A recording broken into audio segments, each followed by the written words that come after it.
Ladies and gentlemen, thank you for being here today in the Marble Hall within the Palace of the National Military Circle, where your Romanian hosts have the pleasure to welcome you for two major events in warfare development.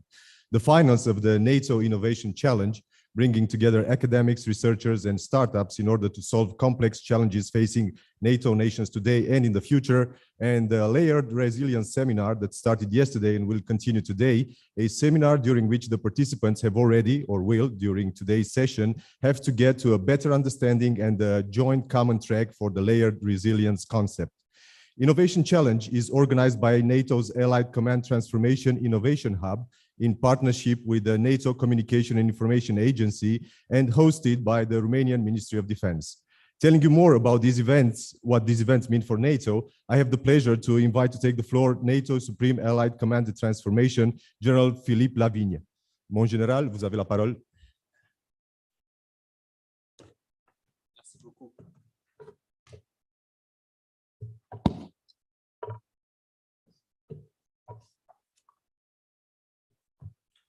So, dear General Mavris, representing General Petrescu, the Romanian Chief of Defense, I was with him yesterday in Cincu in Sibiu.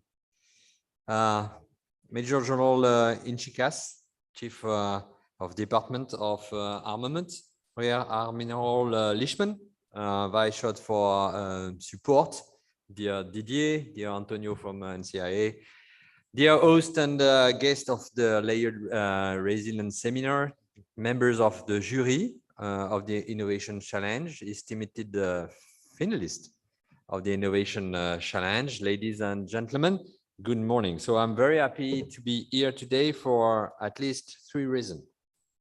First, to enjoy the fantastic hospitality of Romania and the magnificent palace of the National Military Circle, of course, which makes me almost feel at home, since the interior decoration supervised by architect Ernest Donneau, a former student from the École des Beaux-Arts de Paris, reminds me the French Military Circle in Paris. Second reason is to recognize the very good work which is being produced during the Layered Resilience Seminar, which ends today to identify the cooperative path of developing the layer resilient concept. I would like to express my deep gratitude to Romania, the lead nation, for the response planning thematic working group and the Romanian civil and military authorities that have proved to be valuable contributors for this seminar. Thank you very much. And the third reason for me to be happy today is to open the final of the 10th Innovation Challenge, and I will come back on that in a few minutes. After a very successful Resilience Symposium in May in Poland, I was there. The objective now is to capitalize on 5 key takeaways we brought back from Warsaw 5 months ago. First, NATO's role in resilience through understanding the strategic operating environment, proactively shaping it to our advantage, and adding value by sharing good practices among nations. So it was the first. Second, civilian and military connection, cooperation, and collaboration in order to generate unity of effort through experimentation, wargaming, modeling, and simulation. We should be able to leverage modern technologies to safeguard our ability to maintain cognitive freedom and unfettered assistant decision-making. Third, on-demand and continuous data sharing. Data resilience will be achieved through NATO digital transformation, both a technological and organizational transformation process. Fourth, learning from today. So obviously, the Russian war in Ukraine must be proactively and dynamically analyzed to help us to build our multi-domain operation concept. Lessons learned is a continuous process. If you start learning after the war, you will be late for the next war. And fifth, resilience. Resilience as a collective commitment, which urges us to strengthen our partnership with the European Union and other multinational corporations especially for the new domains, cyber and space. Without this collective commitment, we won't be able to face the huge challenges ahead, such as climate change. Warsaw has built a momentum by initiating a layered resilience agenda shared among a broad senior community of interest. Today, Bucharest brings together NATO's driving forces to share and engage on each of the 7 layered resilient thematic working groups. The first one is response planning, and it's chaired by Romania. The second is command and control, and it's sponsored by France. Warfighting capabilities is led by Poland. Situational understanding is driven by Greece. Logistic is sponsored by Germany. And we've got perseverance and military infrastructures. The last 2 working groups still need a lead nation. And I can only encourage you all, the resilience experts and representatives of your nations, to plead the case to your national authorities. We need a strong support from both political and military leaders, since layered resilience is a topic that embodies this duality. And if resilience is recognized in NATO as a national responsibility, it's also a collective imperative because it underpins deterrence and defense. Let's take an example. Recent development remind us that we must always be prepared for high-intensity conflict. This is a responsibility we assume collectively through our national contribution and capabilities. In terms, for example, of defense industries, NATO must ensure that together we are able to respond quantitatively to such a situation. It's also an opportunity for NATO to work closely with partners, including the European Union. Resilience is about adaptability, agility, flexibility, that is to say, the ability to undertake alternative ways.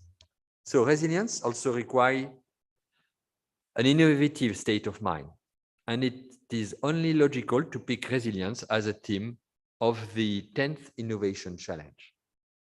The Innovation Challenge helps NATO to identify innovative solutions outside traditional channels by developing new ways and tools to reach out to emerging non-defense entities and academia. It is also one efficient and agile format for NATO to promote open innovation throughout members and to develop a NATO-wide innovation network. The recent Diana initiative aims to develop the concept on a larger scale. The next edition of our Innovation Challenge are therefore intended to be co-organized with Diana. But for today, let's concentrate a little bit on the 10th edition of the NATO Innovation Challenge.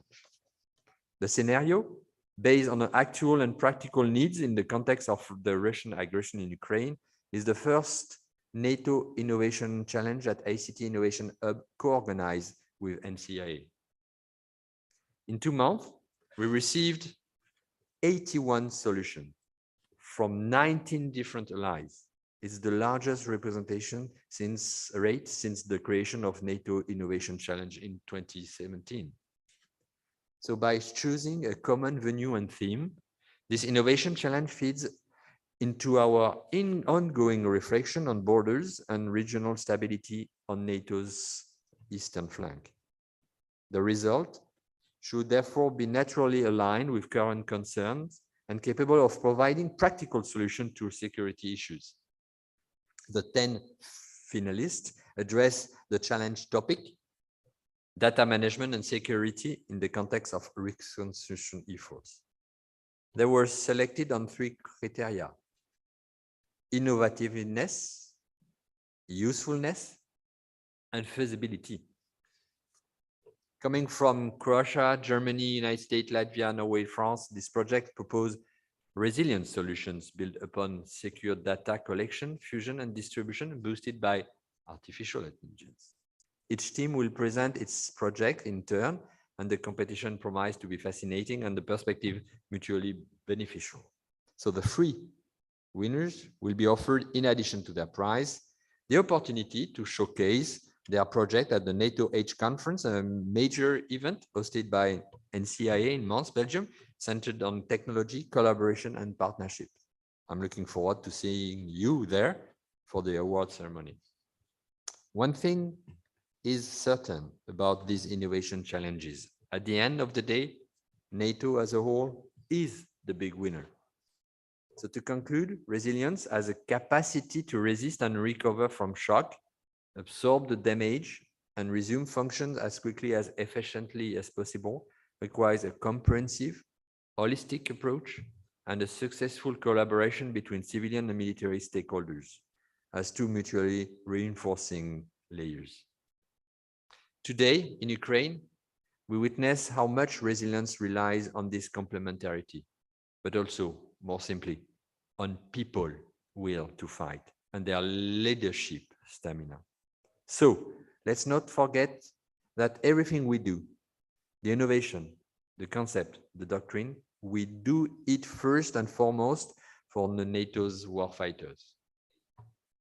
It's our duty to make the most of existing and emerging technology to revolutionize our capabilities, but also our organization, and of course, our decision-making processes. Our goal is to conduct multi-domain operation by 2030, enabled by digital transformation. And so by leveraging data in a way that it is agile and resolutely different from today, we'll be able to shorten all cycles, the capability development cycles, the budget and procurement cycles, and the operational decision loop. So it's a collective effort which we must undertake together at all levels. So ladies and gentlemen, whether you are here for the resilience seminar or for the innovation challenge, I thank you very much for your participation, your commitment, and your attention. Thank you very much. Thank you, General. For your Romanian hosts extending the welcome, I would like to invite to address this assembly on behalf of the Chief of Defense, the Air Flotilla General Eugen Mavriș. Domnule General, podiumul al dumneavoastră. Thank you very much. Thank you very much.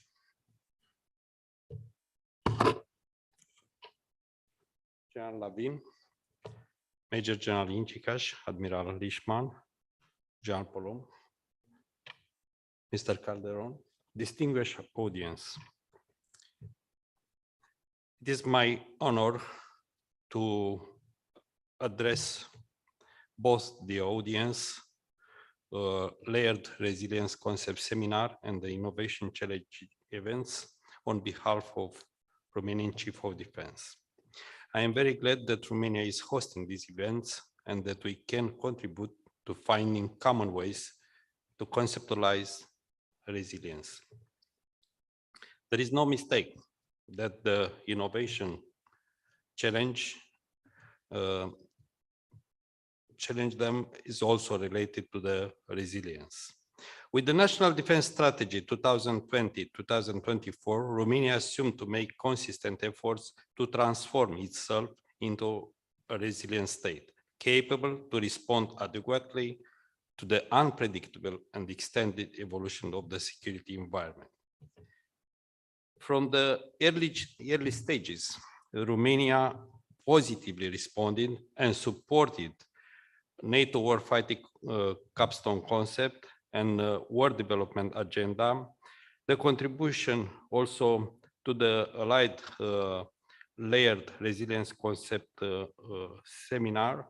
And I would like to mention that in 2021, Romania set up Euro-Atlantic Resilience Center to provide expertise to allies and partners in order to strengthen the resilience. I thank the EARC responsiveness present today here for your contributions.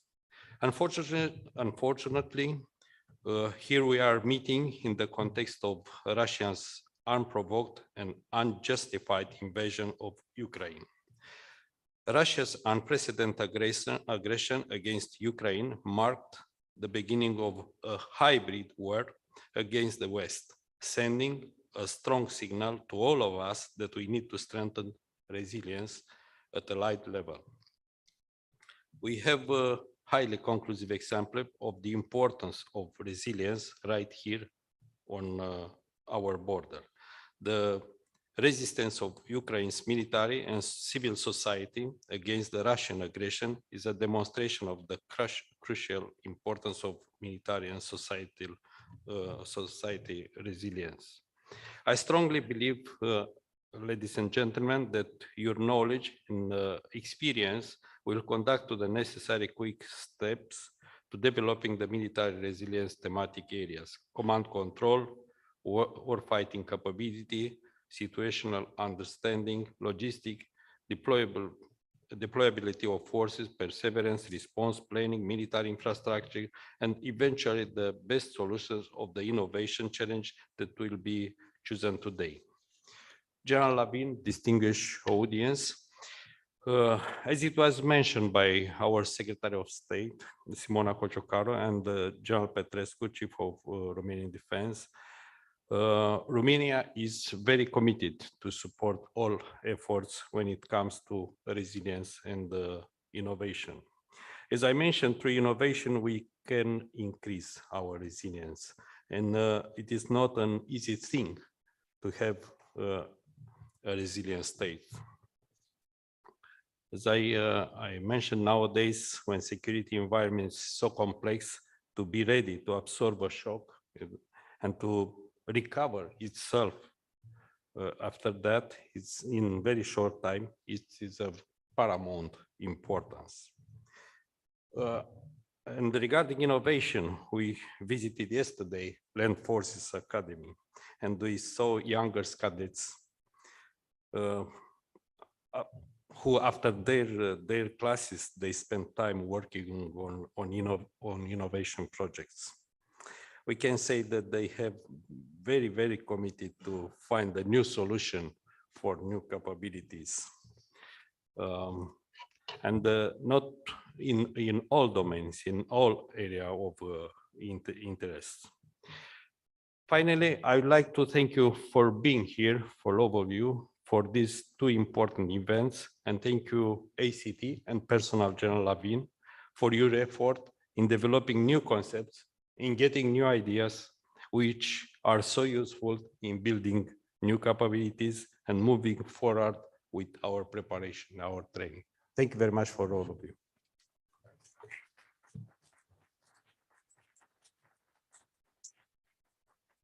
Thank you very much, General. Ladies and gentlemen, we will take a 10 minutes break to allow our colleagues that take part in the Layered Resilience Seminar to rejoin their working groups.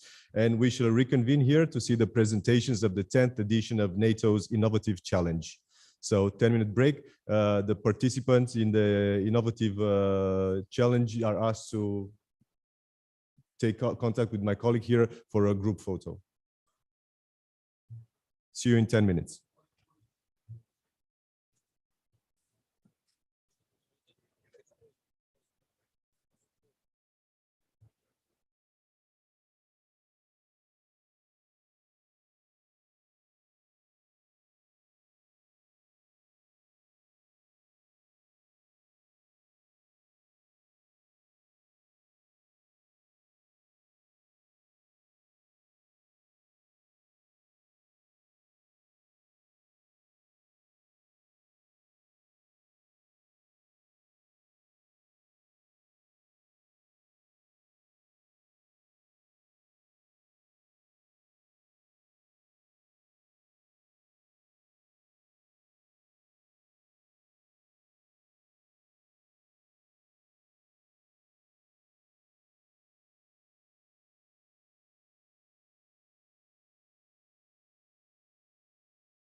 We will start in 1 minute.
Ladies and gentlemen, welcome back. I shall start the presentation of the NATO's Innovative Challenge 10th edition Resilience by introducing the members of the jury, the president of which is Brigadier General Didier Polomé, Allied Command Transformation Digital Transformation Champion, Special Advisor to SAT. Mr. Antonio Calderon, NATO Communication and Information Agency Chief Technology Officer. Major General Teodor Incikaș, Chief of the General Armaments Directorate, Romanian Ministry of National Defense. Rear Admiral Cristian Lișman, Deputy Chief of Defense for Resources, Romanian Ministry of National Defense. Mr. Martin Kazubovski, Innovative Consultant for the George Mason University. Mr. Jeremiah Cronin, Director of the Institute for Innovation and Entrepreneurship of the Old Dominion University. Captain Alban Morel, Resilience Led for NATO HQ SACT. With us online, Mrs. Dirim Merve, Group Head Service Support Applications, Service Support and Business Applications with the NATO Communication and Information Agency. And now let the challenge begin. The first competitor to present their project will be Team BWI Inox DGM. You have the floor.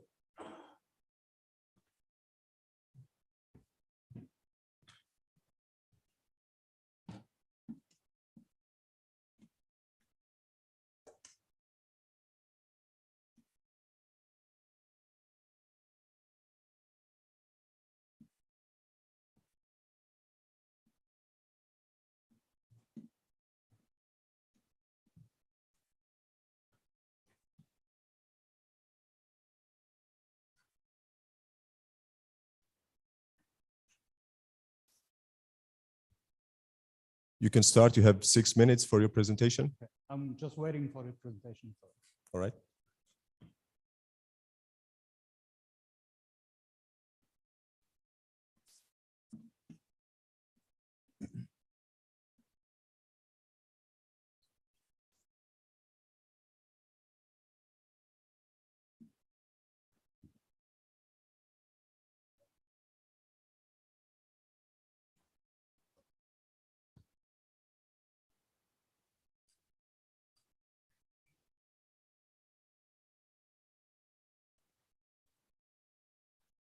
Great. Thank you very much. Ladies and gentlemen, first of all, I would like to thank all of you for the invitation. We are really honored to be part of this innovation challenge.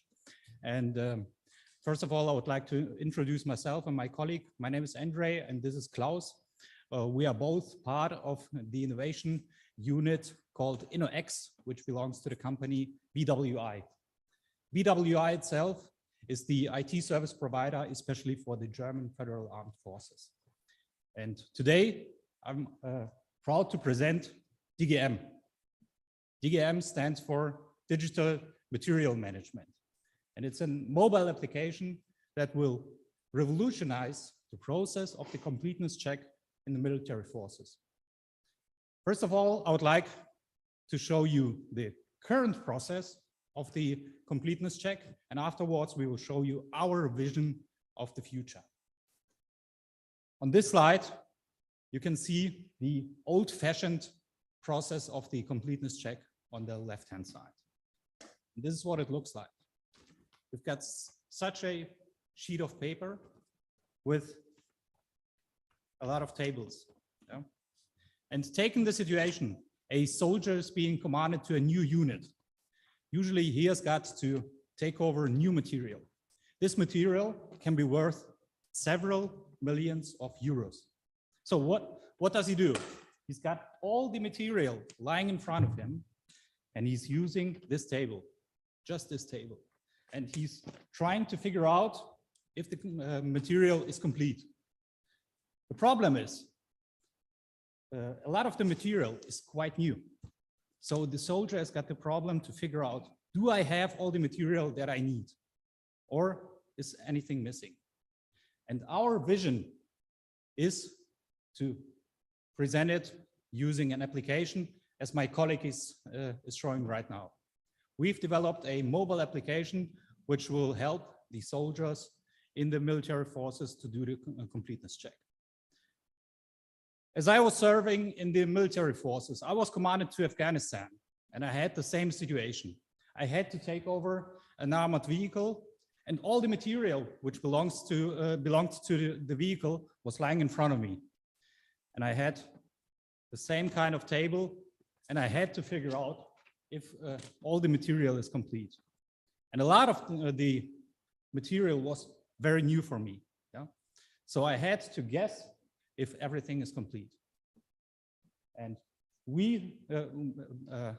I would have been very thankful to have such a mobile application that would have helped me to do all the process. So how does the process look like? This is shown on the next slide. If it would work. Could you please switch to the next slide, please? No.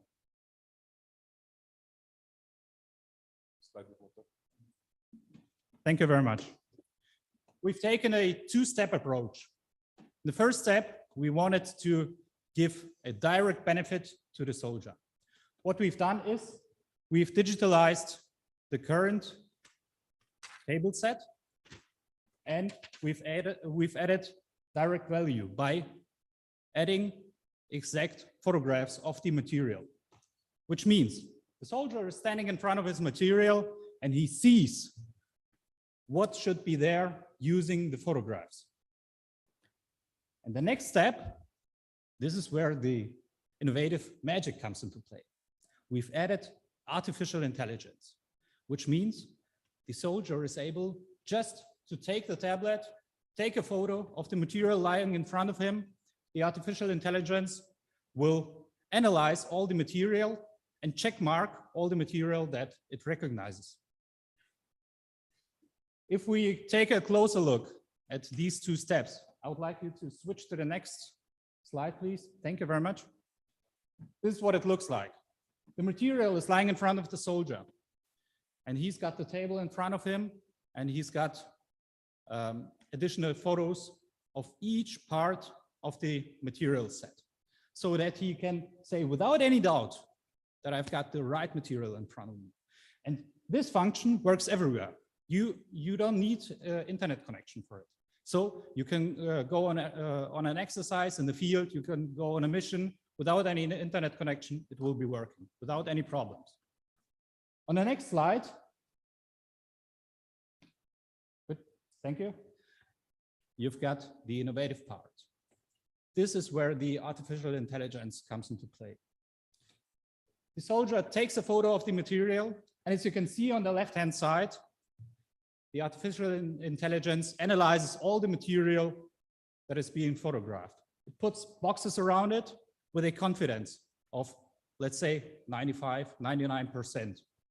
And it directly check marks all the material that it recognizes. But we were already thinking way further than that. We see this application as a platform for the future, as a platform for all the material management and the maintenance processes in the military forces. And the benefits of this will be explained by my colleague Klaus. Thank you very much. Unfortunately, they won't be explained now. Maybe the jury will ask for questions because your 6 minutes are up. Yeah. Let's go to the jury, see if they've got comments, questions. Mrs. Merve, since you're online, do you have any questions for these competitors? Thank you. No, I do not have any questions at this moment. We always have questions. It's our job. I'm curious of a couple things. First off, as we say in America, if it ain't broke, don't fix it. What's really broken here? Why is it so inefficient, the current process, that it needs to be automated? You don't really know what's going on in the troops. How is the operational status?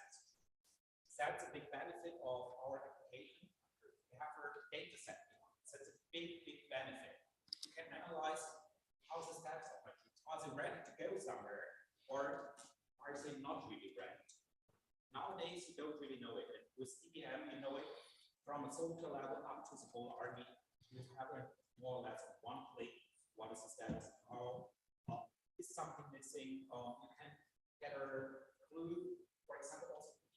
Please, excuse me for just 1 second. Speak in the mic because the people online won't hear you. Sorry. I'm too, energized. Sorry. You also have the option to see which materials are damaged quite often. So you can get a conclusion, a clue. Maybe we have to change the supplier or whatever. All these data set can be used in various different situations and give us a lot of information out of the logistics and material status of the whole troops. Actually, just to add a point, and that's what where I was talking about the platform itself. Nowadays, if the Ministry of Defense wants to go on a mission with the whole army, they need to ask each unit if the material is complete and if all the technical checks have been done for all the vehicles that you need or the weapons. With our solution, you can do it by a click on a button. You've got a dashboard for each commanding officer and for each department. And you can see directly if all the material is complete, if all the technical checks concerning the maintenance part have been done, and you can go on the mission right away. So you do not lose any time anymore. I have a question. Yes. You received a scenario. Could you elaborate a bit how it could be fit more in scenario regarding infrastructure, resilience, and so on? Of course.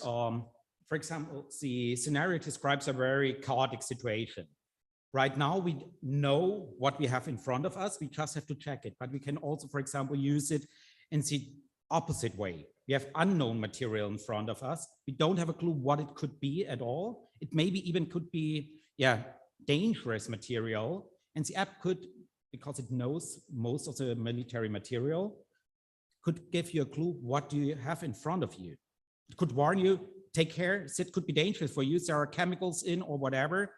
And warn people, help people to know what's in front of them and also to reuse the material.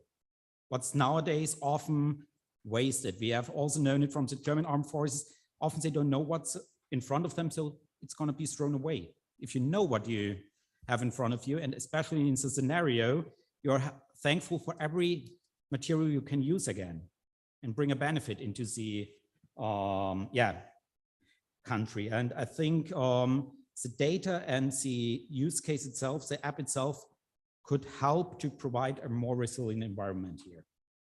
If you take a closer look at the current situation, for example, in Ukraine, the Ukrainian army gets a lot of different materials from different nations, which is weapons, vehicles, and so on and so forth. One day the war is going to be over, and you still will have all this material, and you will need to sort out which material belongs to which set. And this is where our application could come into play. You just take a photo of the material lying in front of you, and you reverse engineer, let's call it like that, the process that you're getting shown where the material belongs to which set it belongs. Yes. Thank you very much indeed for your interesting and inspiring presentation. A quick question, as you currently say that the current process is not ideal. I wonder, where did you get the data set for your training of the model to make it so efficient? at least for the German armed forces, I can say they have the data more or less. They have pictures and everything, but they don't really use it. It's in a, more or less SAP, but it's, isolated there. We opened up a new use case for this data. We could use these data for the trainings of the artificial intelligence. We can use the data which are in a centralized ERP system for the lists. We can also implement an ordering process. So you have a broken device or a broken tool or whatever, something is missing. You can order it directly out of the app. So you not just digitalize this one process, you can digitalize more or less a whole supply chain also in this case. And with our solution, we're also thinking about a so-called community project. Each and every time the soldiers will do a completeness check. They will take photographs of the material. Team BWI, thank you very much for your presentation. Thank you. And for your answers. Thanks a lot.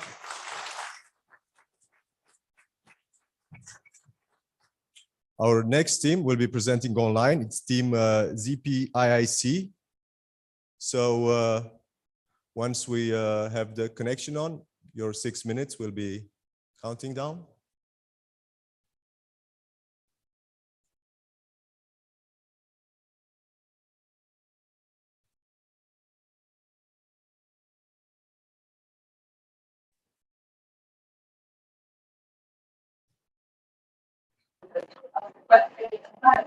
Is the screen visible?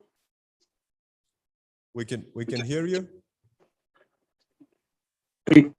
And you can see the presentation. Presentation, yes. Okay.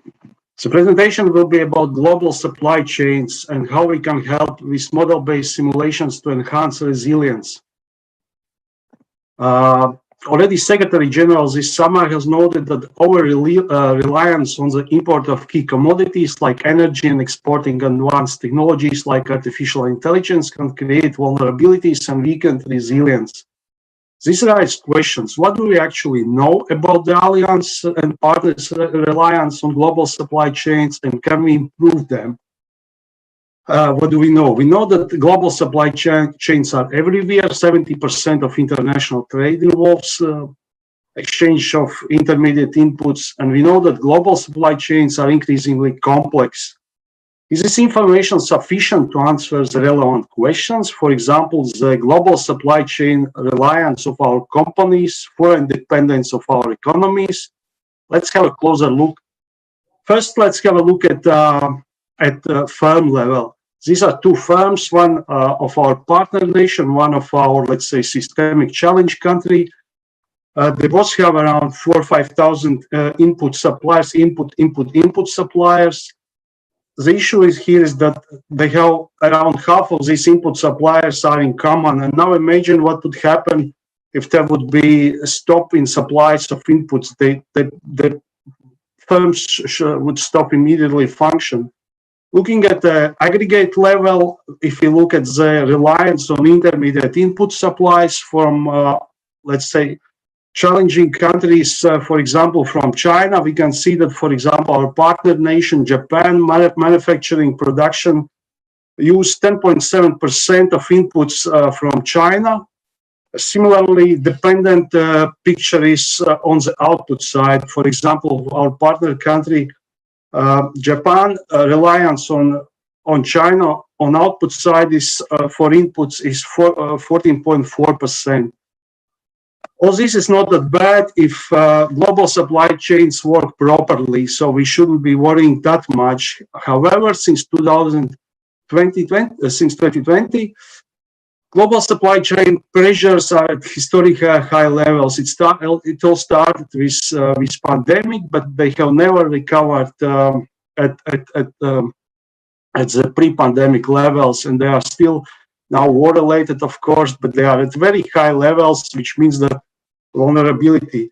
So we have seen in the tables the shock exposure, foreign exposure.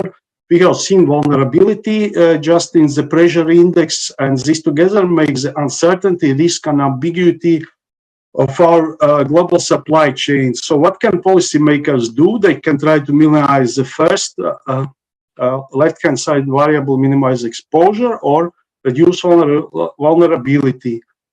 Unfortunately, for policymakers, there are also policy constraints or trade-offs, as noted also by Secretary General. We should not trade long-term security needs for short-term economic interests. There is, in the context of global supply chains, there is this robustness resilience constraint. There is also resource mobilization constraint. The first one is defined in the Alliance 7 baseline requirements. The other one is important in order to keep the society, what society can tolerate.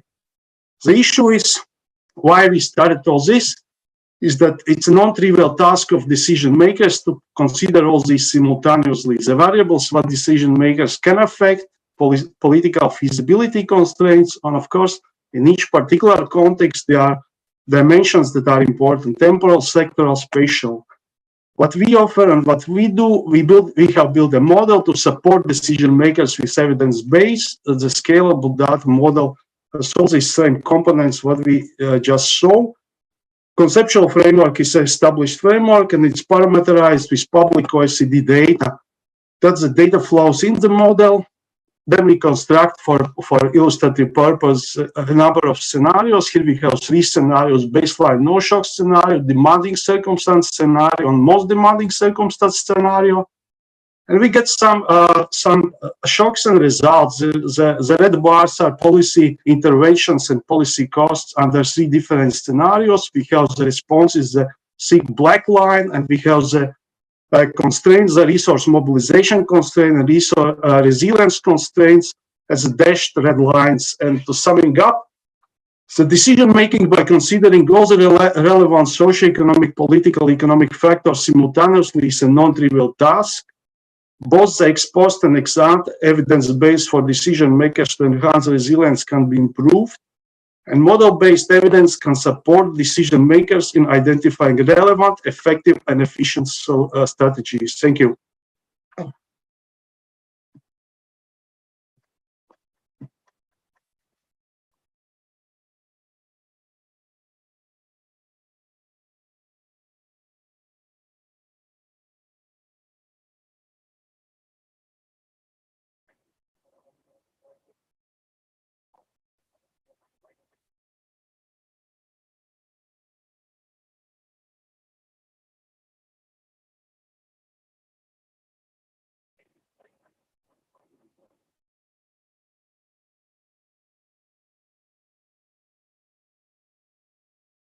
Kanch Dartis, did you hear the question? No, sorry, I didn't hear. Okay. In this scenario, we're in the recovery phase of an emergency. So what I'm trying to think of, or if you would explain or give an example of how this would be specifically used in that scenario, as opposed to sort of long-term planning. Yes, it's both for short-term, medium-term, and long-term planning. For in the short run, we particularly have the need to understand where we are in terms of global supply chains. For example, with raw materials, energy, or weaponizing energy by Russia affects directly Germany, but then it affects to intermediate inputs also the manufacturers of Germany. A very obvious example is, for example, German arms industry, defense industry, which in turn delivers, for example, makes arms to Ukraine. All these impacts can be easily traced and simulated shocks through tools like this. Okay. Thanks. My question is maybe similar to that. How do you verify the correctness of your models so that by the time you get into the scenario, you know that you're getting good information? Before running, thank you. First of all, as also presented, we do a sensitivity and uncertainty analysis, but that's a second step. But before, when we implement the model empirically, first we do a validation process without any shocks, without anything. Try to replicate the historical data what we have absorbed before. The historical data what we saw in the tables. for intermediate inputs on output side, on supply side, year by year backward with the model. When the model is calibrated and close enough to be able to reproduce these, then only then the model is being used for, and the model has undergone all these steps. Okay, and a related question, I guess, is that obviously in this scenario, it's a very dynamic situation. Things are changing all the time. How quickly can you update the model and test it to make sure that it's viable? It's actually related to data, and that's our second proposal or suggestion for that, but we didn't have time to present it. Actually, to use a blockchain for tracing all the global value chains. There you have particularly in critical sectors, and it's not only because it's fashion or so, but there you got immediate, instant overview of where we are with our supply. Permission blockchains, private blockchains allow, and they are already being used in supply chains, for example, in food sector already all over the place. So our really suggestion is, and we came across to this exactly your question, is this need to get an instant access to data. Our suggestion is really that's related to our contribution is to get quicker access to move to a more advanced data storage ways. And this is Didier from ACT. I would like to know, how do you access to this critical information to feed the system and the model? Thank you. Currently, the model is calibrated with the inter-country input-output tables, and this is at sectoral level is being done. It's the sectoral level disaggregation is what is currently available publicly. With the information what would be available, for example, breaking down the defense sector into more categories in armed guns, in heavy guns, and so on. In airplanes, that can be, of course, traced in a more detailed way. Thanks. One final question for me, at least. I'm always curious, if I handed you a large check of money right now, how long would it take for you to get one of these things up and running to test? The model is, it depends a bit how many countries. So I think it makes sense to run model at least for 2 countries because there are intermediate trade. So less for 2 countries. So for 2 countries, it runs less than 10 minutes, 9 minutes, something. For including 30 countries or 30 plus countries, it runs something between 2 and 2.5 hours, the model. So of course, it's one run. Of course, we do sensitivity analysis, we do uncertainty analysis, we do tests, we run a couple of scenarios to look what would be the most efficient way to support the decision makers with evidence base, and that all this together. Let's say the technical part is short, but then the qualitative analysis, analyzing the data output of the model is actually maybe 90% of, and converting this into understandable and usable for decision makers information, that probably takes 90% of the work. Thank you very much. Thank you very much for your presentation and your answers, Kanch. We'll go on to our next competitor, will be on-site team BWI Inox plus SigCloud and VD. Please remember to speak close to the microphone so people online will hear you. Thank you very much.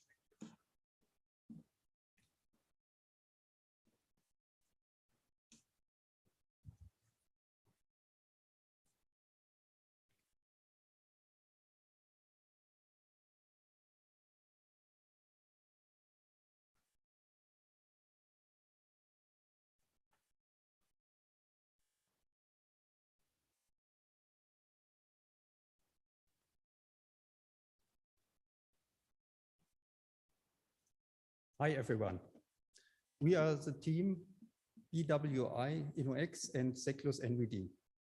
Our solution creates resilient infrastructure and protected data management on insecure components. Few words about the history. In 2019, the underlying non-visual data technology called NVD was awarded first prize at the Code Cyber Innovation event from the German Armed Forces. As NVD initially sounds a bit too good to be true, the BWI was asked to perform a source-through evaluation and penetration testing in 2020. This evaluation over 3 months was called NVD experiment. The outcome of the experiment was the confirmation of the successful protection of data and data transmission without exception. Even more, in the eyes of our experts, NVD could be a cloud enabler for military services and has the potential to become a de facto data protection service, a standard for the BWI, for the German Armed Forces. We also believe that our solution brings it to NATO as well. Responsible for the new technology is Kai, who will now provide you more information about the proposed solution. Okay. Thank you, Markus, and hello from my side as well. As mentioned, in the next few minutes, I will explain why we believe this could be a game changer, not only for the German Armed Forces, but for the NATO as well. So talking about resilience, which is our topic today, first of all, what is resilience? Resilience isn't segmentation. In the military area, we often think about segments. We have black, red networks, a lot of different domains which do not interact. And the issue is that reality is different. In the current scenario, especially also in Ukraine, we want to combine NATO systems with civilian systems. It simply doesn't work when we talk about segments. Even segments hinder collaboration and information exchange, and that's what we need. And basically, we don't need secure segments. Our solution is different. Our solution is, that's why we call it non-visible data. We make basically every data set, every information invisible, no meta information, nothing. So it's like a next level of data-centric security and zero knowledge. It's really no information is visible whatsoever.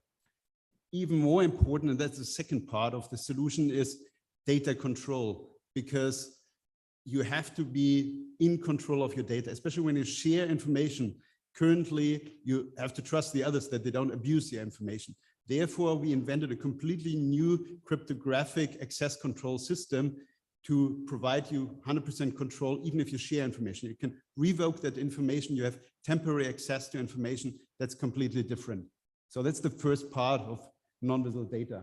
Second part, when we're talking about resilience, the current solutions are far too complex. This picture is only a single solution. One data center, a few clients. When you multiply this with multi-domain environments, we maybe have 100, 1,000 times this. If we add their civilian systems, it's incredible about how many solutions we are talking. And every single component has to be correctly configured, needs to work correctly. Otherwise, an attacker can attack this. And with NVD, it's completely different. We're turning it totally around. Data is protected everywhere. It doesn't matter where it's stored. And it becomes visible only for a certain purpose and only a subset of the data which is required by the application. And this will be invisible again when it's not used. So the attacker, the only chance of the attacker would be being on the system for a certain point and just accessing a single data record which is just in use. And also there we have some solutions in place. So talking about the overall environment, what's important, what do you want to achieve? Really have a solution which is running on any kind of infrastructure and technology. No matter NATO systems, public cloud, using Starlink communications from Mr. Musk, doesn't matter, because on top of this, you have the secure data. It's protected. And where you have your surveillance, and that's and sovereignty, that's the important thing, is on the application level. On the application level, on each and every application, you have full control of your data. even though you're using the same kind of infrastructure. So combining NATO, the green part, with the civilian system in Ukraine, the blue part, they are completely independent. It doesn't matter. But, and that's important, when you want to collaborate, and that's what we want to achieve, we can combine everything. We can exchange the information, exchange the data, and that's our goal. So in summary, you might know this from the left-hand side, electronic warfare, multi-domain, is extremely complex already. And we need to find solutions to simplify that. And that's what we suggest. We have the solution for the milestone 3 in federated mission networking, which is single infrastructure. This is the single infrastructure. We have the possibility on the other hand side to combine and bring in any kind of other systems.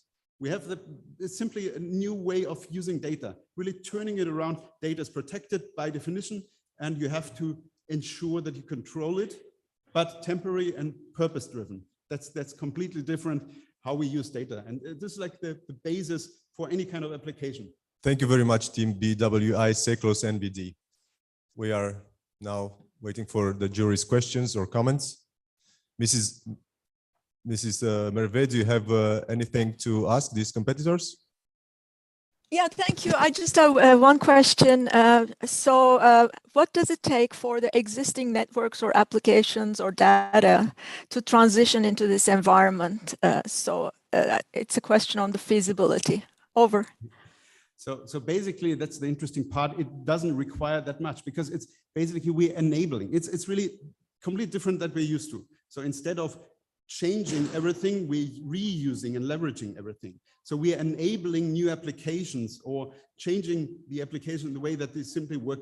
In a very simplified manner, we are replacing everything which is coming out of the application. So whatever, if we load data, if we save data, we're changing that process. Because at the end, like in digitalization, we're talking about 0 and 1s which are stored somewhere. And we're basically interfering that process and controlling this process and enabling this to the owner of the data. It's really a completely different approach than we're used to.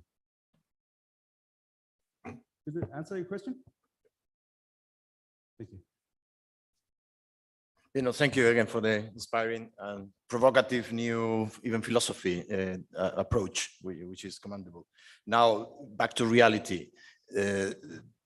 You show us that ecosystem of infrastructure service providers. Every one of them is there for a reason. They add value to the ecosystem. How are you going to get rid of all that so that everyone, instead of adding their value, they manage your non-visible data? So it's quite transformational. Everyone must know how to deal with your data model, and still are there added value as part of the ecosystem. So just wondering how you will achieve that. Yeah. So first of all, it's not a new data model. It's just a way to differently access data. On top of this, you're using the same application, same databases whatsoever. But of course, the old world exists. But let's say I'm coming out of the consultancy. I was working a long time for Accenture as an enterprise architecture, and I had always the problem that I didn't have the proper capabilities in the security area because it was too complex, didn't work, and therefore we invented something new. It's not that we are completely replacing everything. We don't need that. So therefore it will be probably a 10, 20 years. I don't know how long it will take because it's simply not necessary. Of course, there are special cases where the old technologies are still needed, but it's like a new enabler. And it's also our approach of this infrastructure. We can start with any application. So whatever, we're starting like with easy ones, have some showcases which are shown on the civics, which are based on unstructured data like mail, file share and stuff to show how it's working. What does it mean? It's invisible. And then we can pack any application, like an application, wrap around the application, enable it, databases, whatsoever. It's really just to start with a new thing and providing a future outlook of using data in a controlled manner. That's why we founded the company. I have a question, Didier from ACT. Having the data visible or invisible and having it secure is to me something completely different. So to what level of security do you hope to achieve when you would propose the system? And how easy would that be to crack this data? Because invisible data is, I mean, if you have the right interface, you'll see it. If you're the intended user, you will see it. If you don't, then you're in trouble. That's what Marcus mentioned. The BWI guys had a hard job over 3 months. We started with a black box test that they attacked it like attacker, not seeing anything. You simply do not even understand what data is floating. It's just, and we have ephemeral data. So every data set which is leaving from one device to the other is constantly changing. Every time it's a different thing. For the attacker, you have no chance to see what's actually happening there. And therefore, we usually have done the gray box test where we disable any transport, encryption, memory encryption whatsoever, that at least the people do understand the flows, even though they understand the information behind. And therefore, it's completely different. And really, our aim is to, I don't claim that we have 100% security, but let's say it should be as hard as possible for the attacker to find something. And you don't have, as mentioned, worst case scenarios, an attacker has a single data record or single data object, which he has sort of access to, but still much more complex than today, because it's not just that we have applying encryption there. So basically everything is AES encrypted on top. Everything has a different key, because the typical key management, we also solve completely different. And so it's much, much harder for the attacker. We were coming from the attacker's view, make it hard for them to attack and see anything. And that's the best personal protection, is basically you don't see, you cannot have like a single point of contact. Everything is distributed. You have no clue, is this the NATO data or is it the data of the supermarket around the corner? You have no clue what's there. And that's the target. That's what we call resilience. Okay, I have a question. Alban Morel from ACT. How long does it take to make all those data invisible, all the data we need for the process or for logistics or for everything? Yeah, for me, it's like an iterative process. So the technology is there. So it's not a concept whatsoever. It's there. We're showing showcases. We did show something on this year's civics. Next year's civics is also planned with the German Armed Forces. And it's just to start. We are ready. We could start. Whenever an application should be protected, we simply sit together, work on the concept, do an implementation plan, and deploy the solution. And that's it. We're waiting for rolling it out. Thank you very much. Your time is up now. Thank you for your presentation. Thank you, jury, for their questions.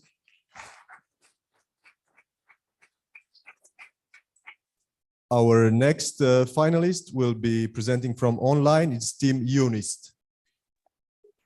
Can you hear us? Hello, I can hear you.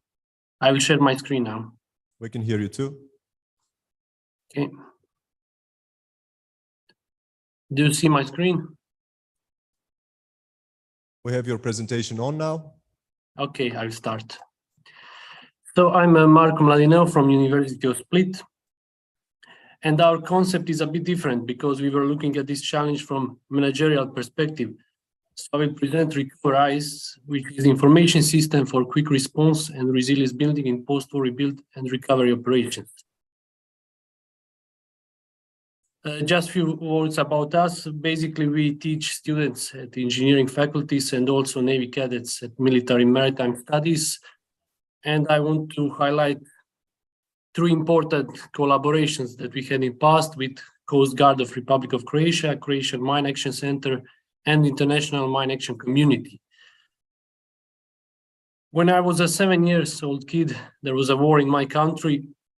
Today, Croatia is beautiful tourist destination. Everything looks recovered. But if we take a deeper look, we can see that in 1991, population of Croatia was almost 5 million. Then the Croatian War of Independence that lasted almost 5 years came, and the death toll was 15,000 killed. And there is no reason to have less than 4 million people now in Croatia living. So we must ask ourselves, has Croatia actually lost 1 million people because of the war? And has post-war recovery failed in Croatia? Regarding the post-war and recovery experience, we were mainly focused on the reconstruction, rebuilding of settlements and infrastructure, but soon we also learned that it is far more challenging. You have to clear landmines, recovery demographics, economic reindustrialization, or you will have a very significant population lost after the war. This looks complex, but you can organize it in some criteria groups. And so you can deal with technical, social, economic criteria, ecological criteria, and by using multi-criteria approach, which is imperative, I would say, you can really have sustainable post-war recovery. So our previous experience in, let's say, landmines clearance, where you have to establish transparent priority setting because the activity is very, very expensive and you want to have impact there where it has the greatest recovery options. So we developed one multi-criteria analysis for mine action. It was developed in FP7 Tiramisu project. It is simplified multi-criteria tool. And we also had experience with Croatian Coast Guard in developing web-based decision support for incident situation in the Adriatic Sea, where we successfully applied multi-agency approach and multiple data formats from multi-sources. And as you can see, it really worked. That's why we are proposing here a recovery-ICE information system based on S3 GIS technology already used by NATO. It is an information and decision-making platform to support the planning, control of recovery and rebuilding operations, especially related to critical infrastructure. We designed 4 layers. First one is operational, to be used by NATO and host nation civil and military institutions. Innovations here is to move toward Internet of Things and is, for instance, track equipment and vehicles by using MQTT protocol. We also, for the data layer, we introduce blockchain technology, but we have to be honest, GIS imagery cannot be stored in blockchain, so this is only for real-time data. Secondly, multi-criteria analysis, we developed approach where you can fill the decision-making metrics directly from GIS and make some decision. And at the end, the managerial layer where we have some public maps, some non-public maps, and what we can also use here, that when some decision is made on top level, we can transfer it by using the same protocol, using the same channel. We can, for instance, send an order to redeploy some vehicle by using the same machine-to-machine communication. There are also hubs and dashboards for indicator tracking, and these indicators can be different on different levels. If we talk about city level, region level, country level, but the solution is scalable, so the same system can be used on each level. Okay, looking at the situation in the world today and having my war experience from childhood, I really want to hope that one day peace will prevail and nation will not take up sword against nation, because what we saw in Croatia, the only thing worse than the war are the consequences of war. So the post-war recovery must be pervasive, and we believe that our system meets these requirements and improves resilience. Thank you.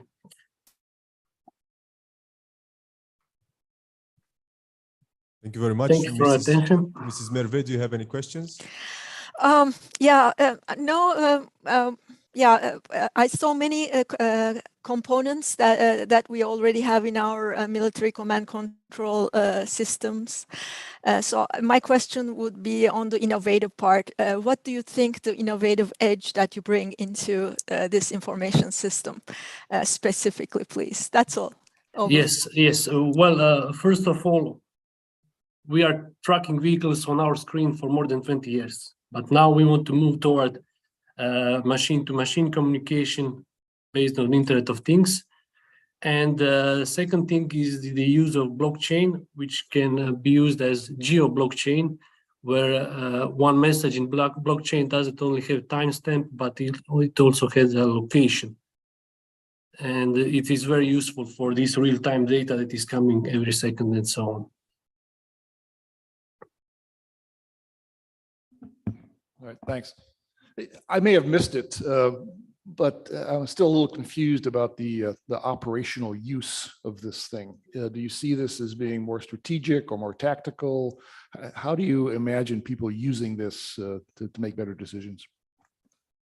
Well, our idea is that you have that bottom layer where you have field data collection, because obviously you will not get all the data. For instance, data about landmines, damage, unexploded ordnance. It's the data that is coming all the time. New data is coming.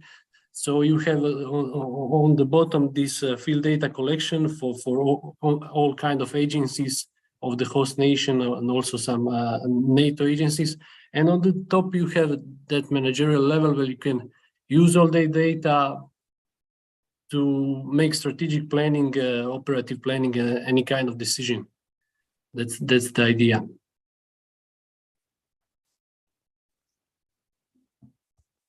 You're using ArcGIS and Esri's systems here, and Yes. usually in those, the magic is not so much in the fact that it's that system, but the data you decide to put in and the analytic tools you decide to build. Which ones are you talking about building for this, particular scenario, this particular use case? Okay, we based on the existing technology, not just because it is used by NATO, but if you cannot start this for solution from the start to develop it from the zero, yes.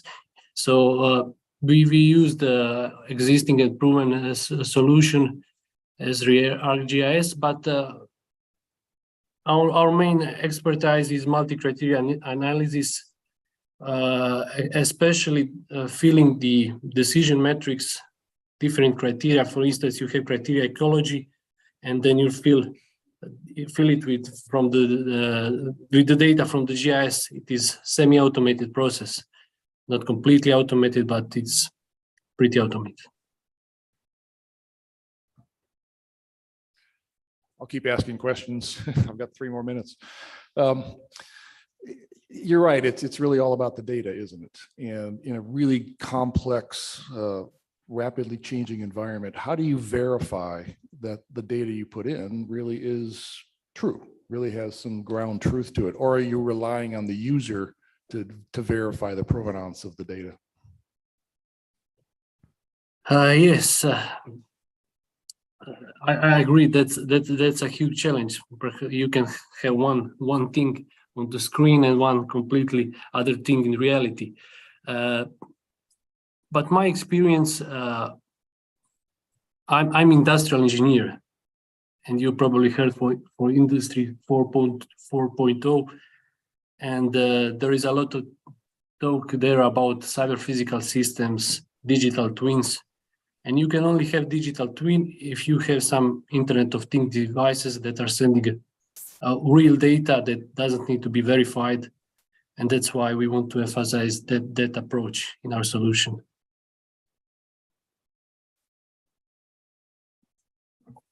Thank you, because you cover quite well as well the dashboards that the decision makers can make use of. So sometimes it's not about being innovative, something new. It's just to put together existing technology in a different way. That's also innovation.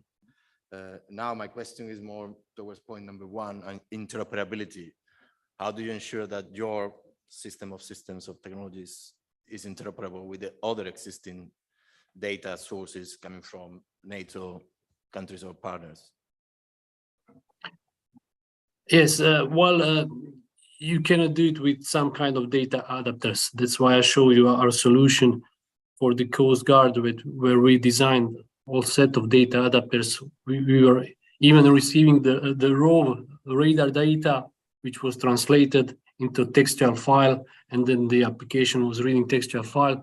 So it needs to take effort to design these data adapters. You can use some standardized web services and things like that. Marco, thank you very much for your presentation and your answers. Ladies and gentlemen, you have seen the first 4 finalists of NATO Innovation Challenge. We have got 5 more to go, but we will listen to them and see their presentations after a 42-minute break. We'll see each other again online or here on site at 45 past, 12 in Romania, 11 if you're in Belgium, 10 in Great Britain. So see you after the break.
team we have down there now have really got the energy to bring that hub to life.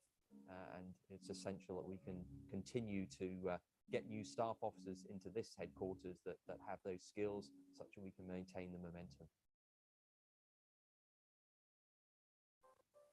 The idea is that we feed innovation in at a very early stage. As soon as we know the pain point of the operator, of the warfighter, as we call them, then we attach an innovator, a matchmaker, to be able to actually come up with good ideas to solve that pain point. But when that thing is done, we have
gives more freedom to those who are developing a solution, particularly by engaging the future users constantly during the innovation process. every other week, users will have a demo to tell whether or not it's still going in the right direction. The second thing is the speed of it.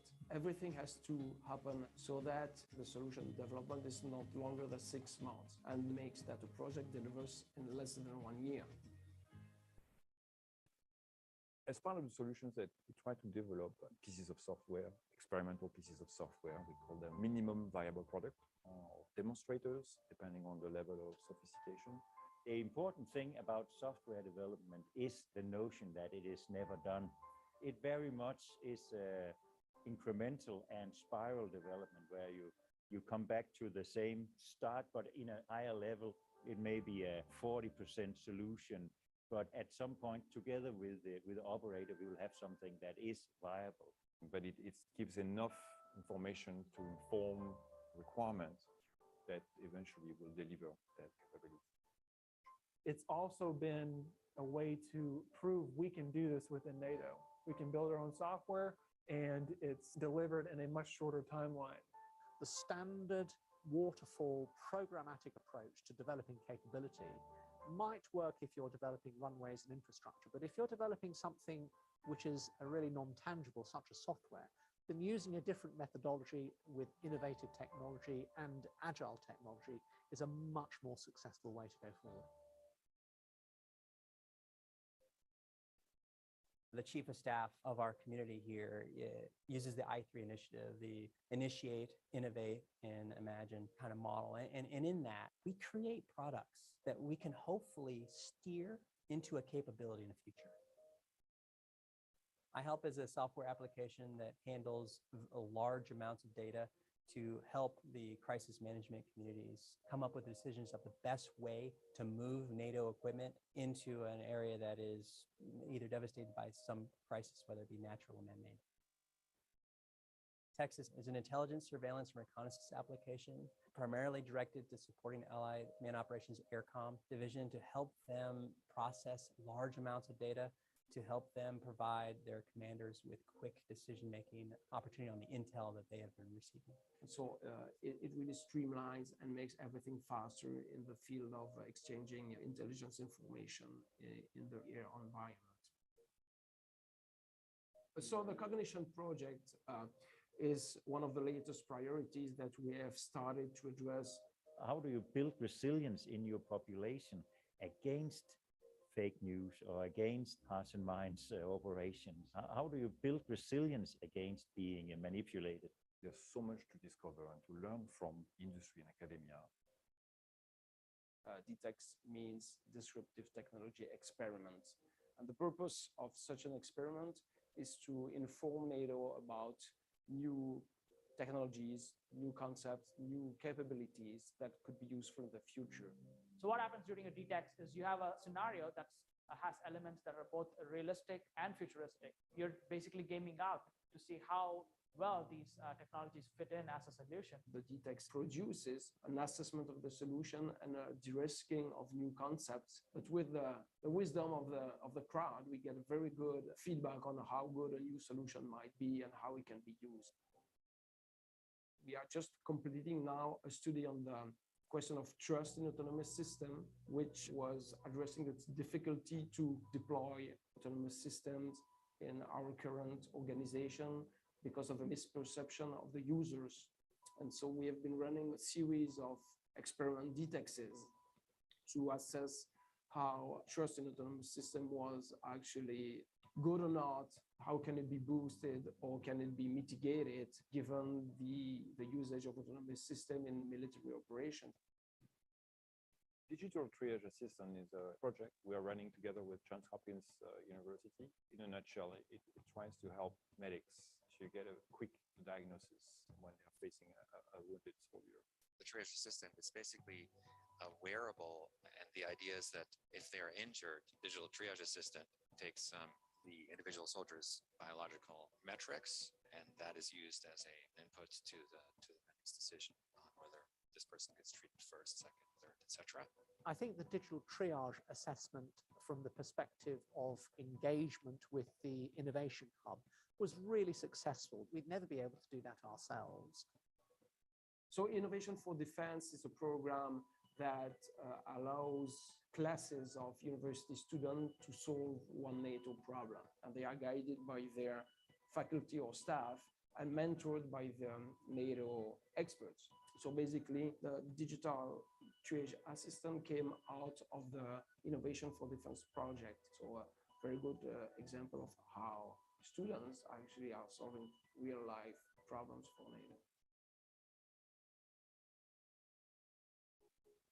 So the Innovation Hub is most of all a community of people who are collaborating to solve NATO's issues. Anyone on the planet willing to help NATO is part of our human capital and can join the Innovation Hub. And so for the future, what we would really like to do is establish a much closer engagement with innovation. One thing that we also envision for the future is there should be local innovation hubs everywhere so that the loop in understanding the problem and solving it would be much shorter. My pitch to the nations, those who have not embraced developing and applying open innovation, is that it is very easy to do it, especially when you get help, and we can provide a good part of that help. We have the ability to share all the great things that we are doing for the NATO command structure with the nations that want to help build their innovation centers. And so we make every effort to be the leading agent here for Allied Command Transformation for that effort. We have to innovate. It's only about the scale and pace of our innovation at the moment. We need to learn and we need to move forward together. Of course, there's still more to do, and we're really looking forward to that journey.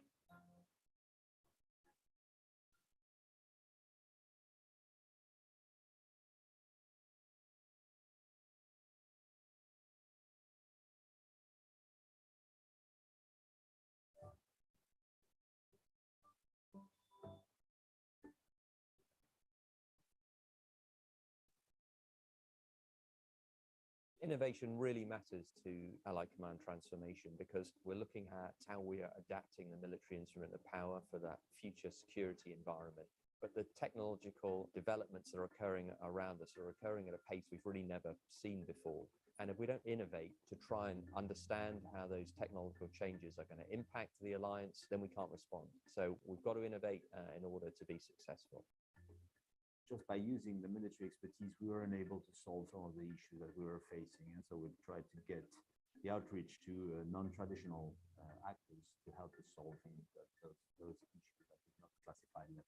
Inspired from what's happening in the private sector and industry, we came up with the idea of Innovation Hub as a community where people can collaborate easily.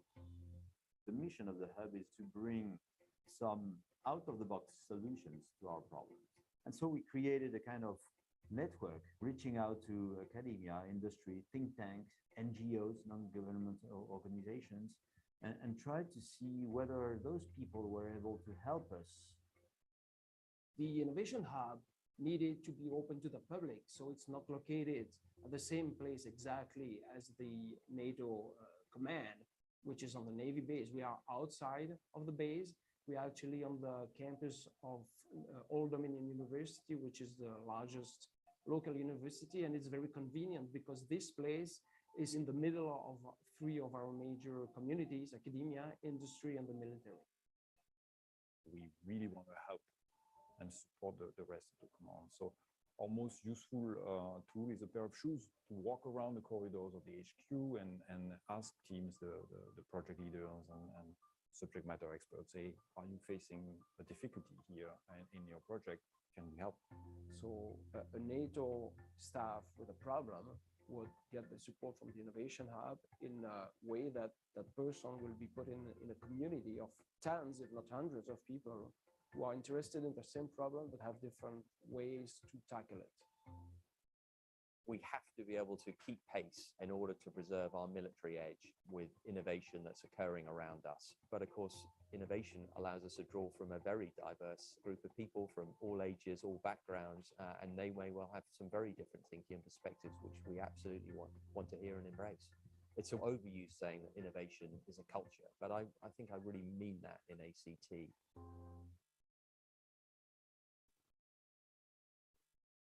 So the community of the hub is very diverse, comes from academia, industry, retired military, members from nations, national labs. I usually use the example of the guy sitting in the basement with popcorn and Coke and then have a smart idea. He is also part of the community. So we try to pull from everywhere. Today, the Innovation Hub is almost 4,000 members from 72 nations, and that tells the story.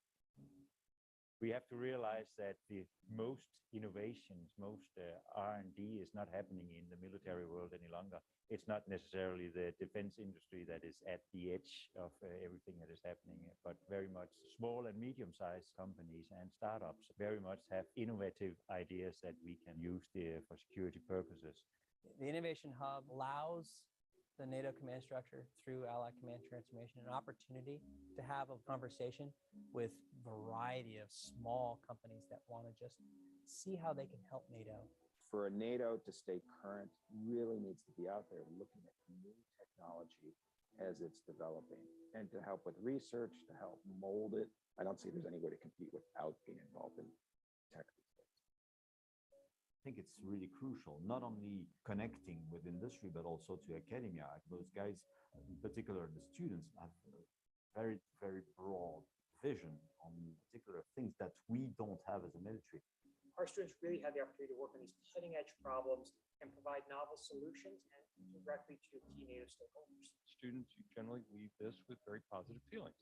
And a part of that is getting a chance to work with students from other countries that they would never otherwise meet. The people that work for NATO are either military or civilians, but those civilians are ex-military.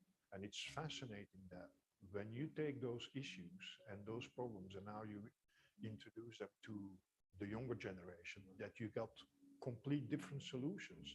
And I think that gain is just incredible.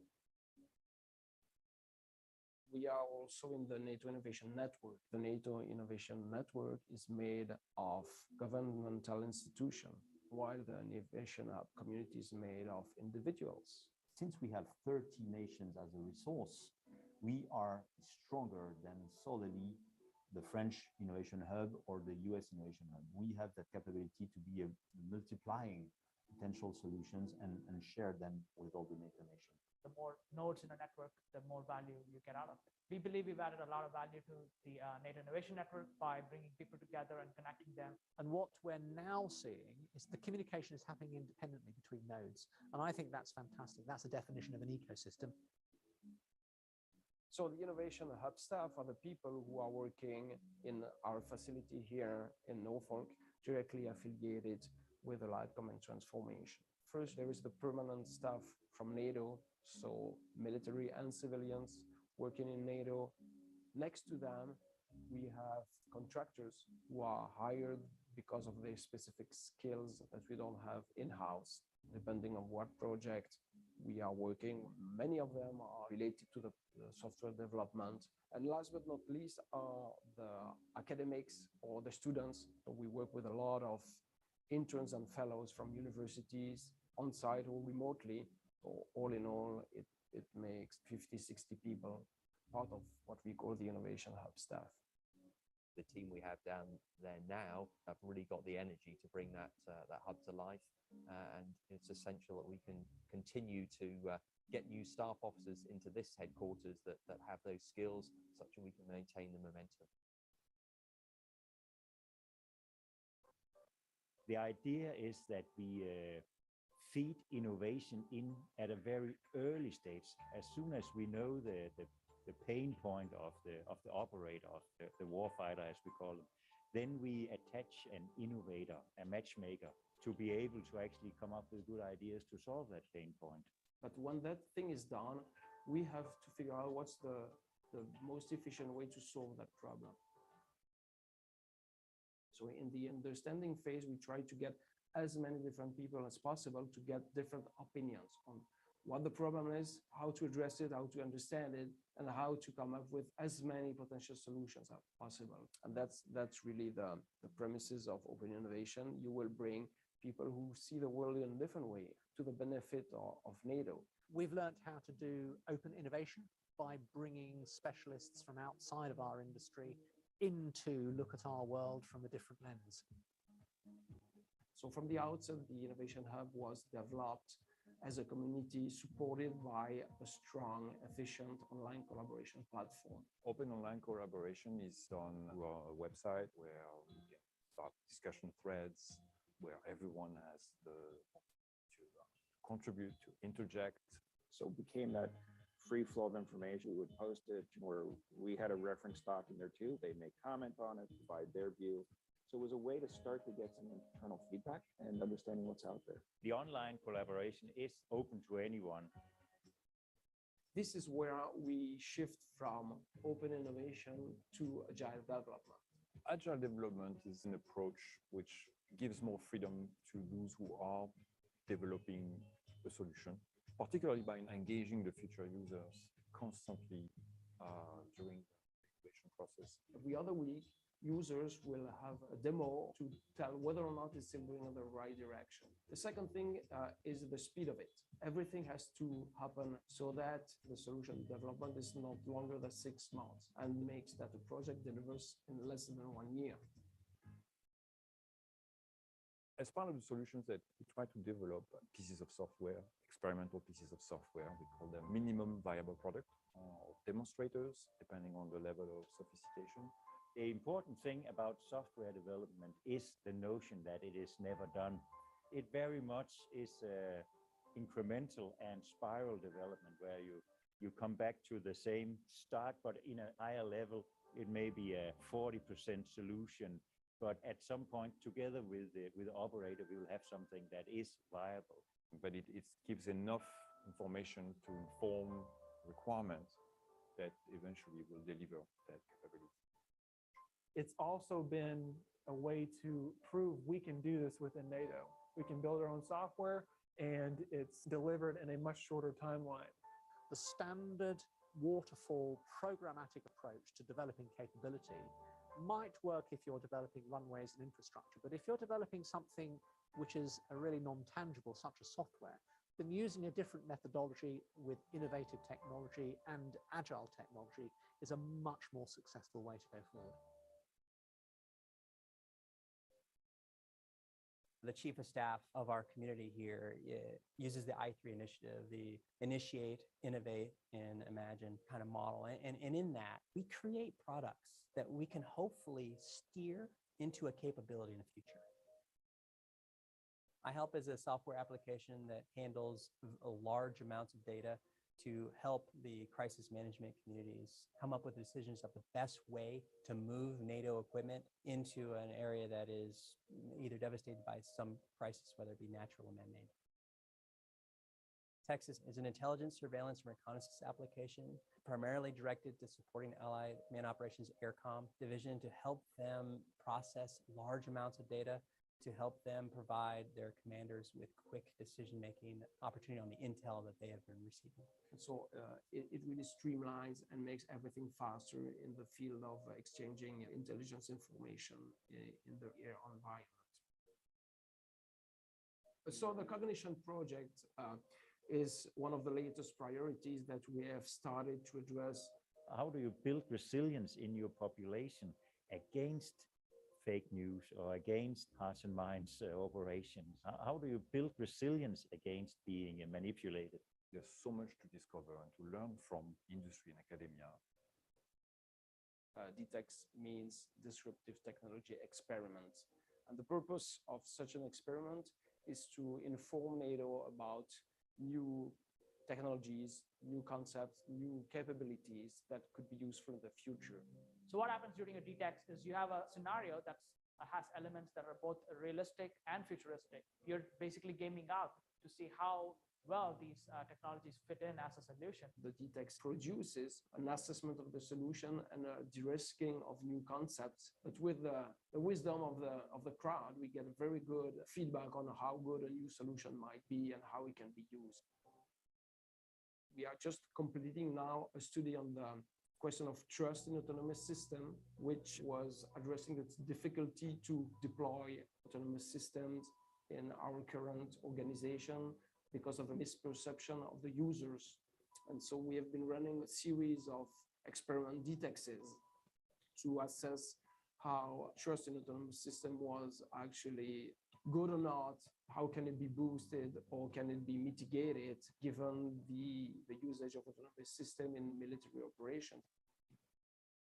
Digital triage assistant is a project we are running together with Johns Hopkins University. In a nutshell, it tries to help medics to get a quick diagnosis when they are facing a wounded soldier.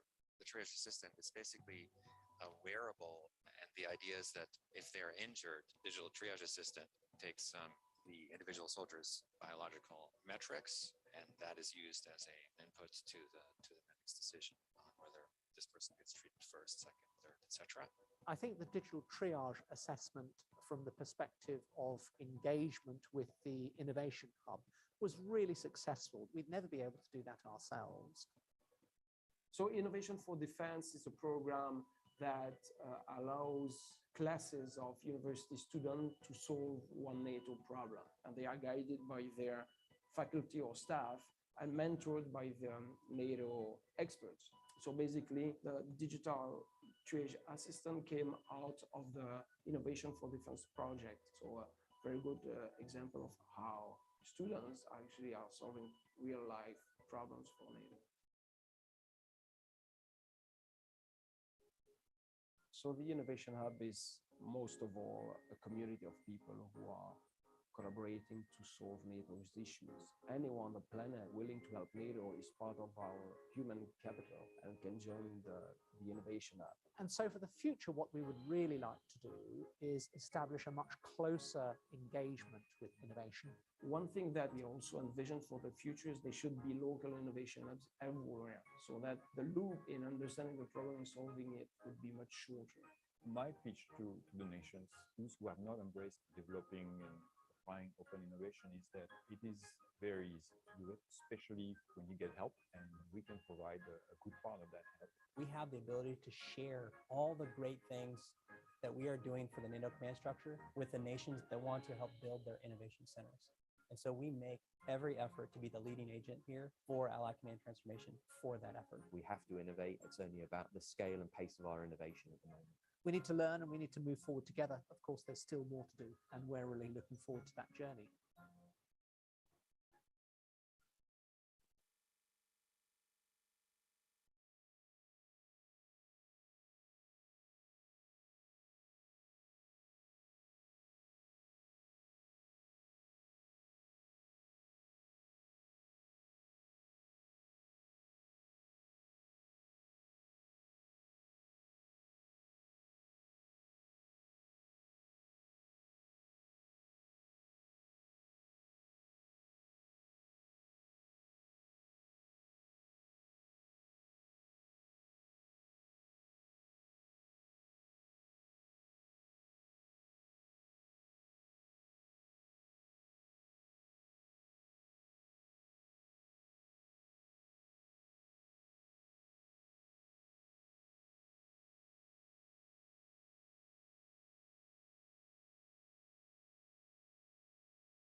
Innovation really matters to Allied Command transformation because we're looking at how we are adapting the military instrument of power for that future security environment.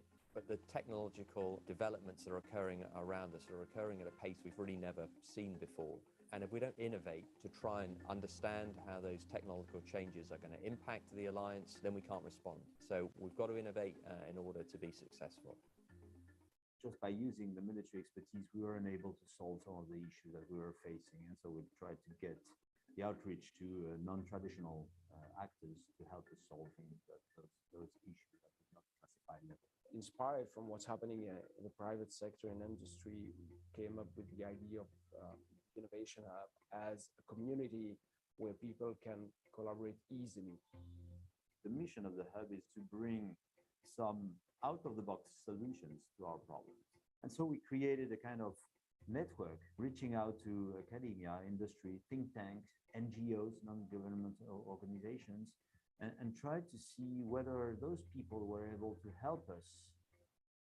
The Innovation Hub needed to be open to the public, so it's not located at the same place exactly as the NATO command, which is on the Navy base. We are outside of the base.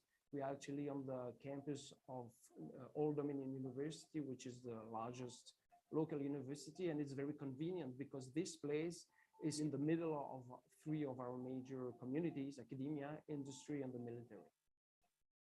We really want to help and support the rest of the command. So our most useful tool is a pair of shoes to walk around the corridors of the HQ and ask teams, the project leaders and subject matter experts, say, are you facing a difficulty here in your project? Can we help? So a NATO staff with a problem would get the support from the Innovation Hub in a way that that person will be put in a community of tens, if not hundreds of people who are interested in the same problem but have different ways to tackle it. We have to be able to keep pace in order to preserve our military edge with innovation that's occurring around us. But of course, innovation allows us to draw from a very diverse group of people from all ages, all backgrounds, and they may well have some very different thinking and perspectives, which we absolutely want to hear and embrace. It's an overuse saying that innovation is a culture, but I think I really mean that in ACT.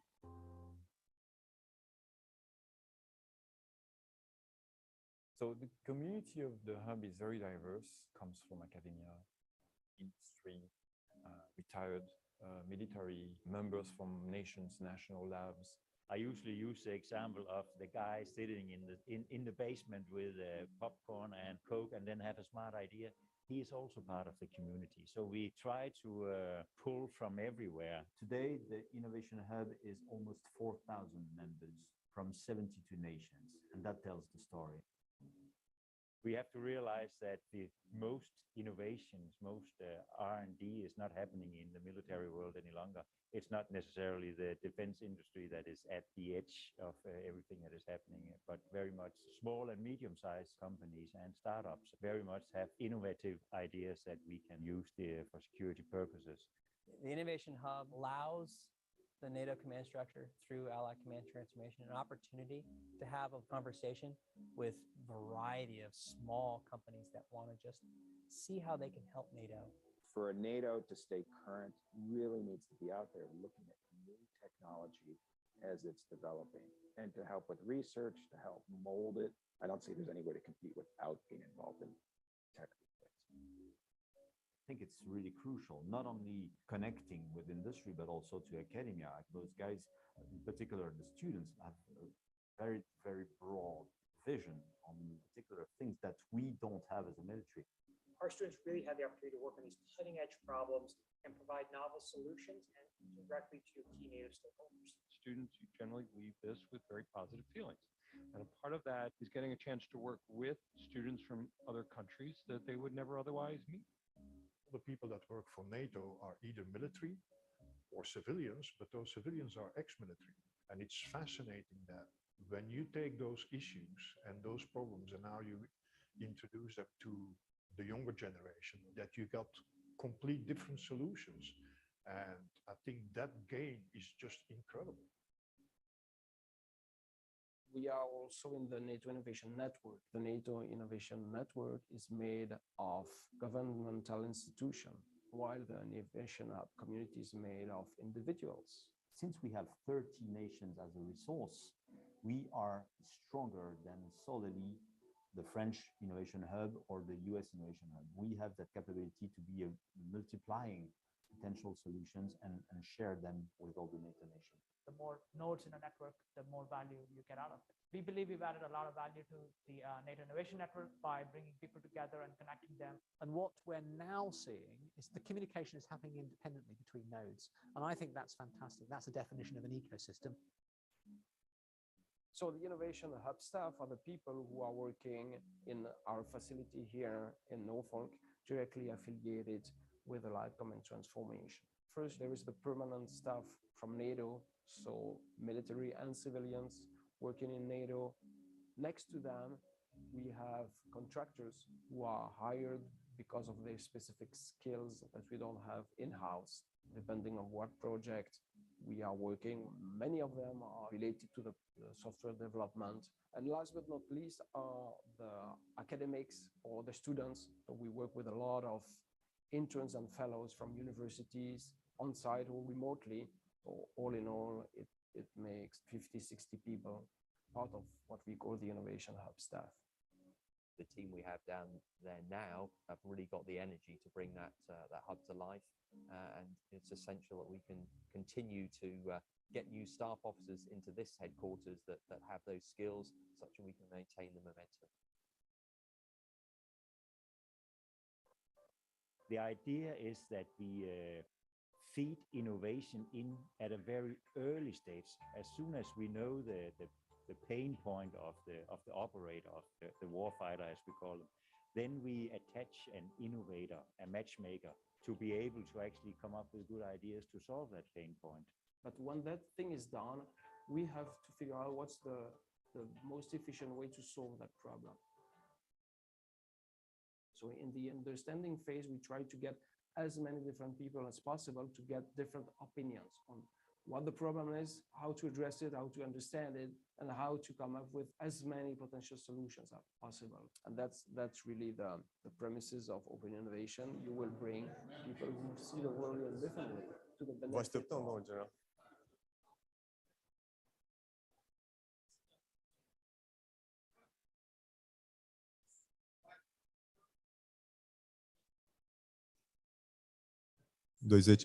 Ladies and gentlemen, if you'll please take your seats, we are about to start the second part of this challenge.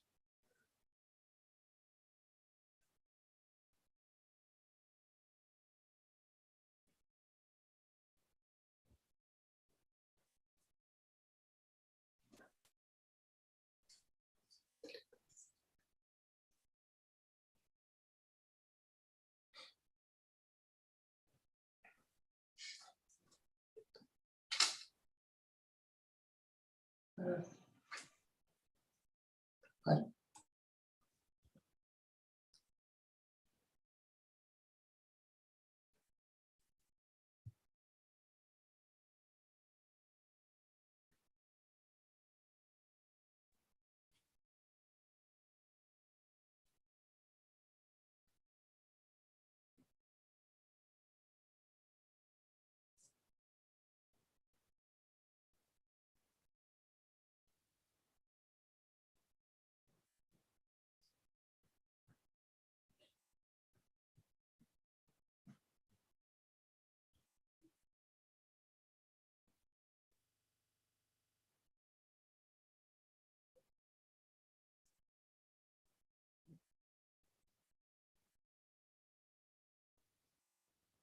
Welcome back for the second round of presentations of NATO Innovation Challenge, the 10th edition.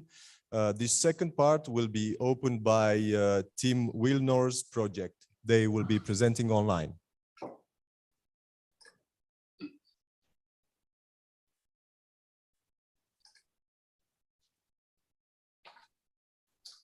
Good afternoon. Can you hear me and can you see my presentation?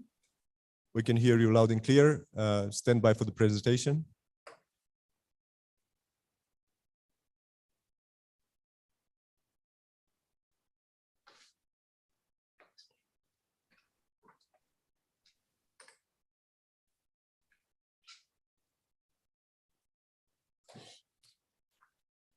All right, your presentation is on. Your 6 minutes start right now. Thank you very much. Good afternoon. The team for this event is Brigadier General retired Stener Olstad, a former commanding officer of the Norwegian Joint Logistics Command and almost 40 years with the Norwegian Armed Forces. Jimmy Bergman, IT developer in charge of IT support.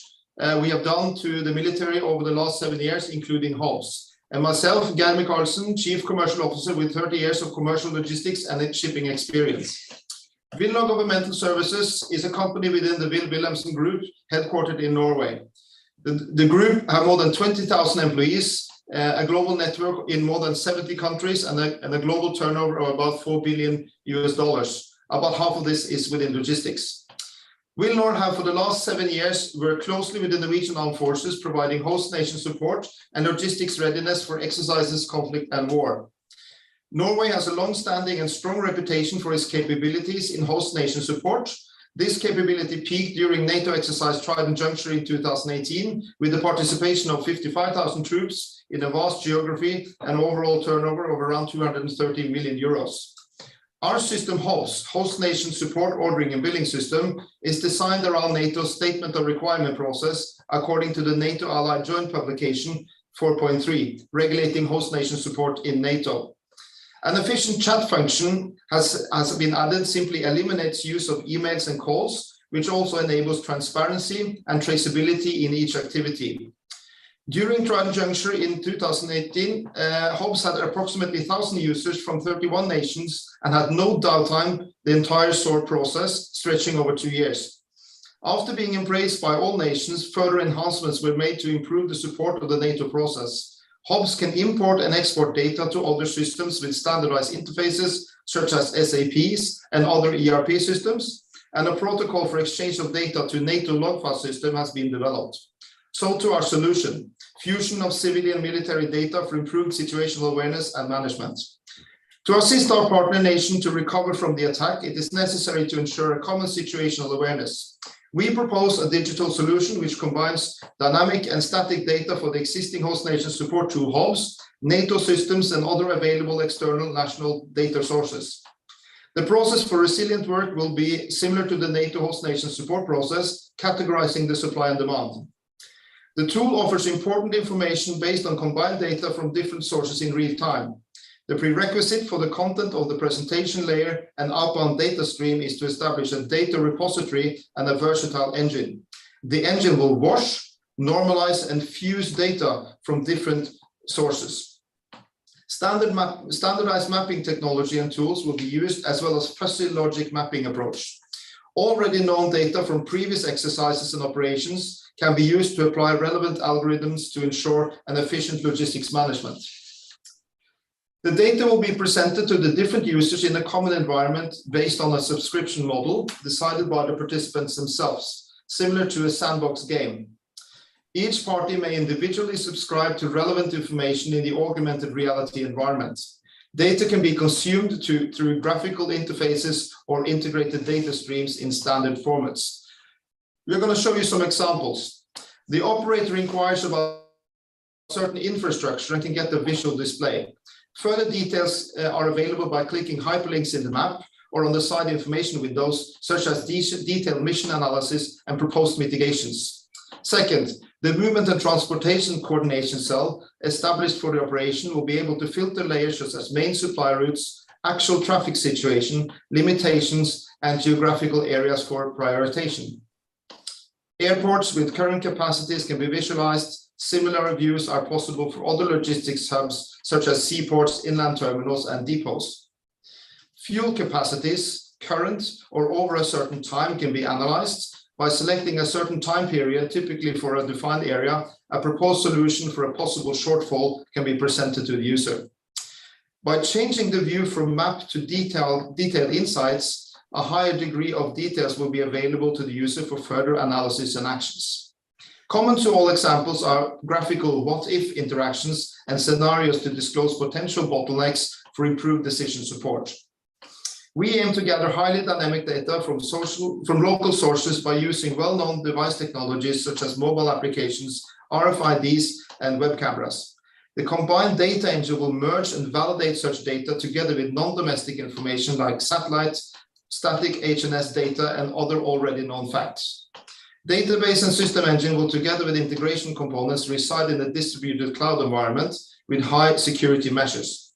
The benefits the solution will provide NATO are real-time situational awareness and decision-making support, improved operational efficiency and reduced manning, online and secure with no requirement for specialized software, financial control and allocation and billing resulting in no financial risk. The engine is feasible, the majority of data are from existing operational systems, and the presented material are just examples of what the solution can provide. Thank you for your attention, and we welcome your questions. Thank you, Tim Wilner. We are now on for the jury's questions.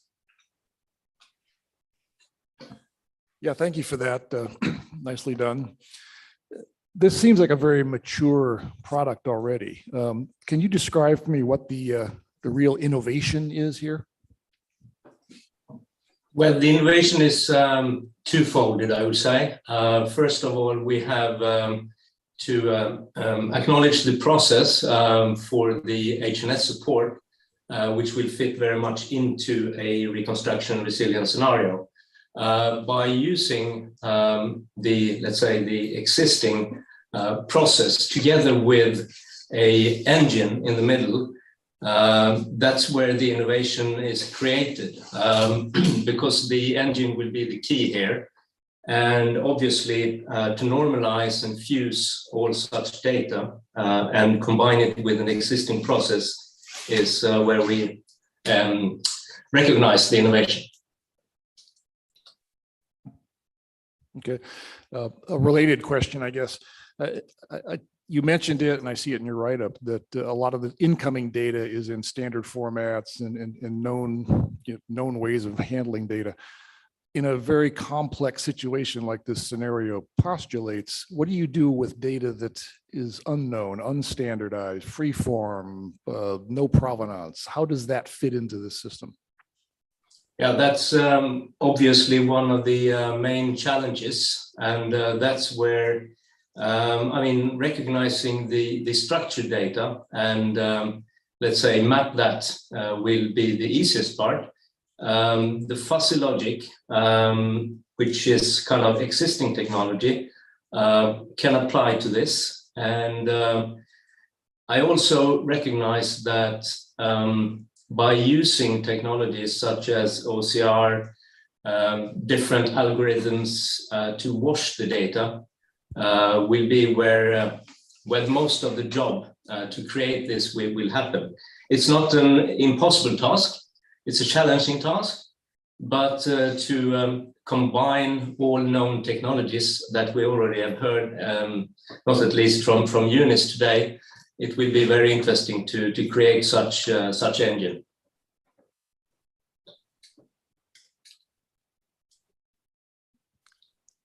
What's involved as far as a level of effort to implement this system, particularly in the situation that's given in the scenario?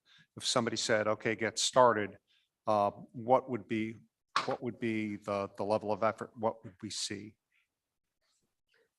I think we have to acknowledge that it will take some time to have a fully fledged product. The way to organize and build this will probably be in an incremental way, where the effort is prioritized according to the main needs in the beginning, and then develop the product further. I would expect that very much will be available within, let's say, 1 year time or something. But it will, of course, depend on the resource allocation and the priorities. This is Didier from ACT. I would like to know if it's deployable in multiple countries, and how would that possibly facilitate some cross-border issues that we have in logistics supply? Yes, the existing product that was described, which is called HOBS here, is already implemented in a cloud environment. We are currently running that on a platform which is available individually for each country. However, it is also possible to run this like an umbrella, which will cover, let's say, more than one country.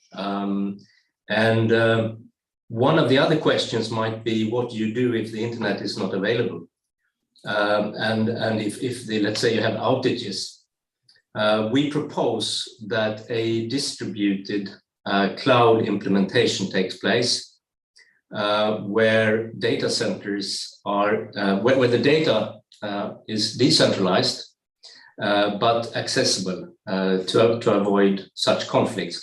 In addition to that, we would propose that that we give possibilities for downloading certain subsets of the main and critical data to local clients, and it can even be to devices such as tablets, iPads, or mobile devices.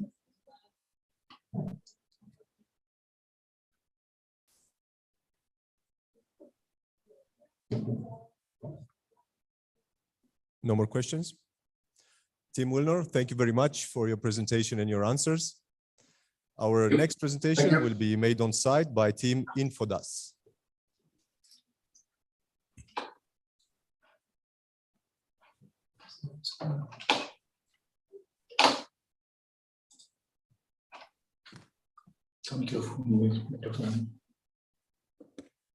Start? Please go ahead.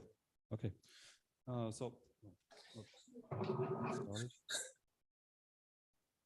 Okay, no. Dear General, ladies and gentlemen, thanks for the opportunity to have the presentation for our proposal here. My name is Dennis Füller. I'm the head of IT security consulting at Infodas, and with main focus on Ministry of Defenses and defense industry.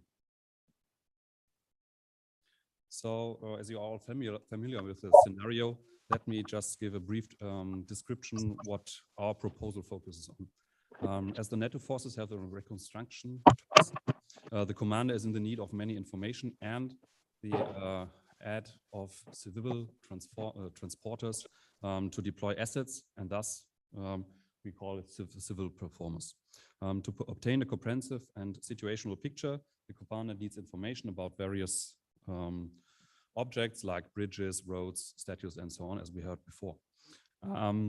So a wide variety of highly valuable and ad hoc available sources in the host nation can and should be used as data providers. These providers, civil or governmental, have to be enabled to report the information easily and independently to contribute to the decision-making process.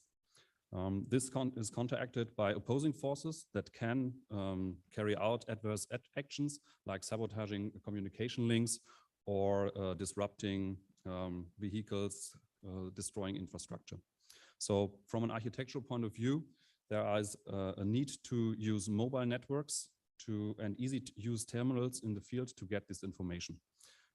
We also need to validate this information sources against disinformation campaigns.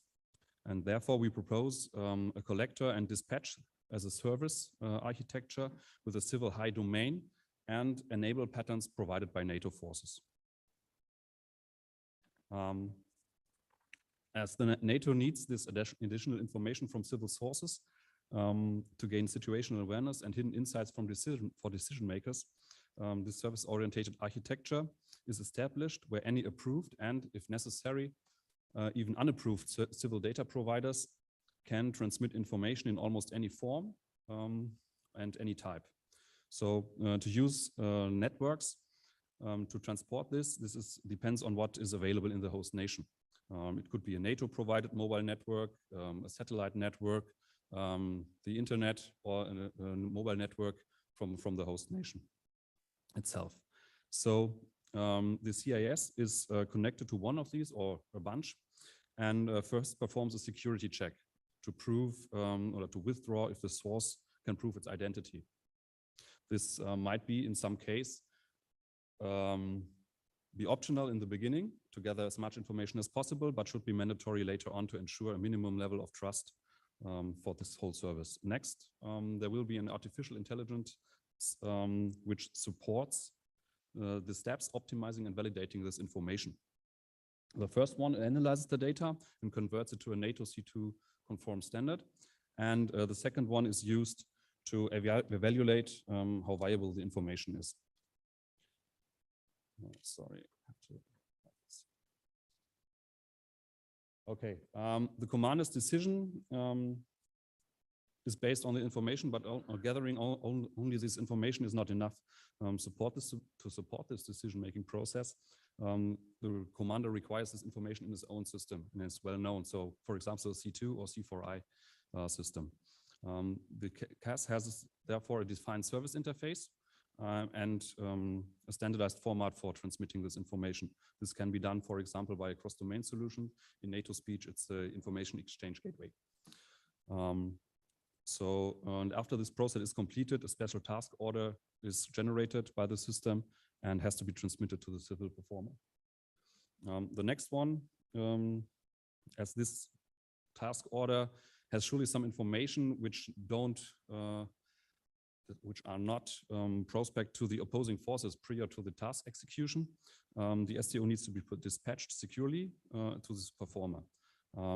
But as this aren't part of the NATO network, we propose a civil high network there, which they can be connected.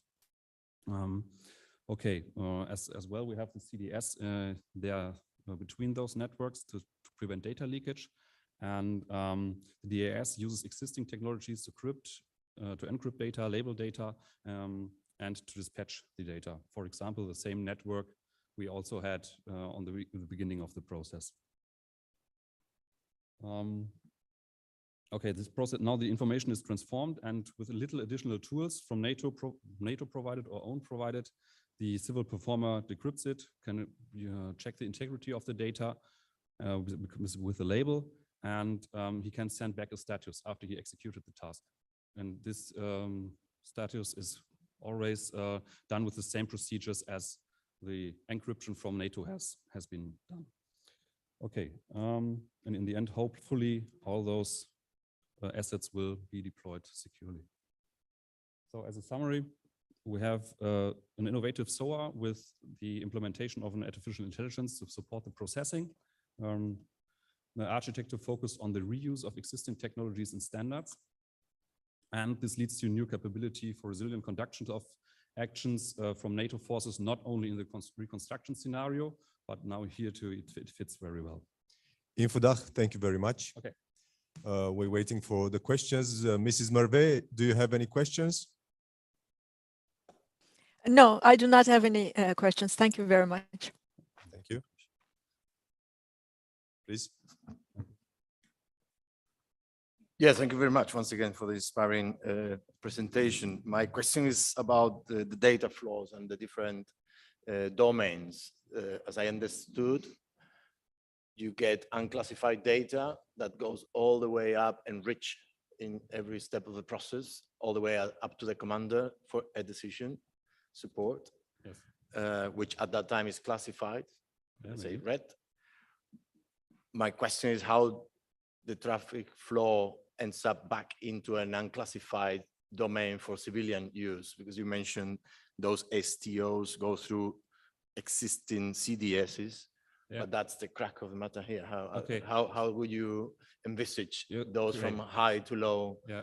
First of all, the information has to be sanitized so that it's not any longer NATO classified, and then therefore we have information exchange gateway, which has probably a set of acceptable values which will get through it, or you have a special label on it which the person who gives the order or any other guy who is able to put a label on it and send that where the label says yes, it's okay to leave the NATO high network to a civil high network.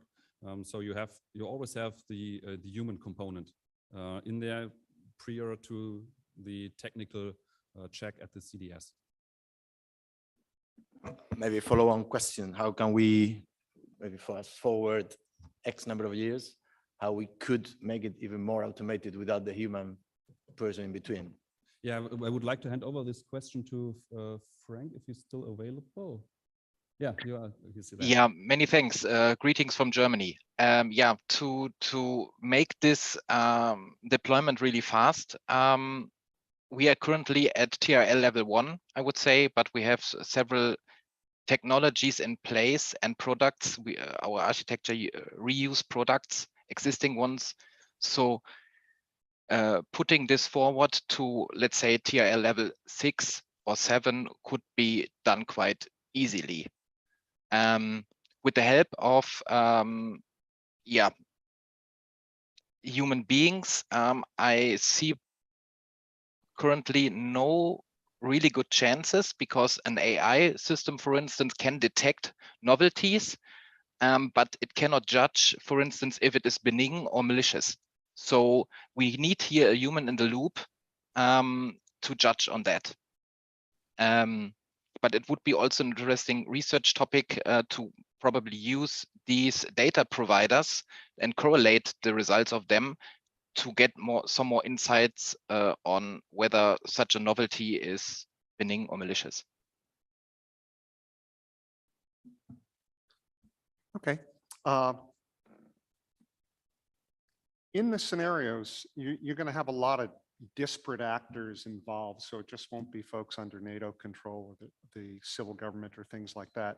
In your system, how are you interfacing? How do you bring other actors into the system so you can facilitate decision-making or send out service task orders or that kind of thing? How does that work? Well, I can talk from the data ingestion side, which is the collector as a service. We have, on the one hand, several data providers that would like to send the data. Such a data provider could be a nuclear power plant or healthcare institute, bring us the data to get situational awareness in the C2 system. To enable them, we have a concept in place which we call enabler pattern. These could be, for instance, NATO equipment bring to the data provider in order to transport safely data to our infrastructure, to our service.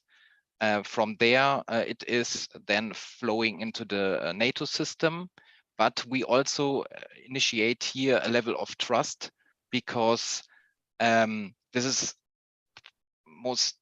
very important to detect also insider attacks inside the data providers. So on this side, we have AI in place that can detect it.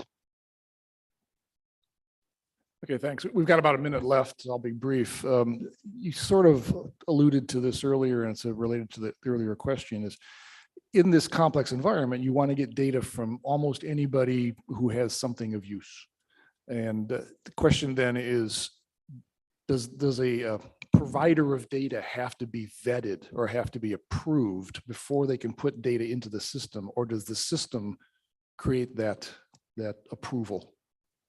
Well, the problem here is that we cannot be sure if a data provider is sending real situational data from the field, or is just trying to attack us, for instance, through a disinformation campaign. So we have to check that by the system. Through the enabler patterns, we have concepts in place, but we cannot sort out all the problems, and this is where the AI system comes into play and tries to detect these right before it goes to the C2 system, filtering out this information. Infodas, thank you very much. Our next finalist will be BAH Tech Infusion with an online presentation. Tech Infusion, do you copy? We copy. Thank you. I'm just going to go ahead and share the screen and put it in presentation mode.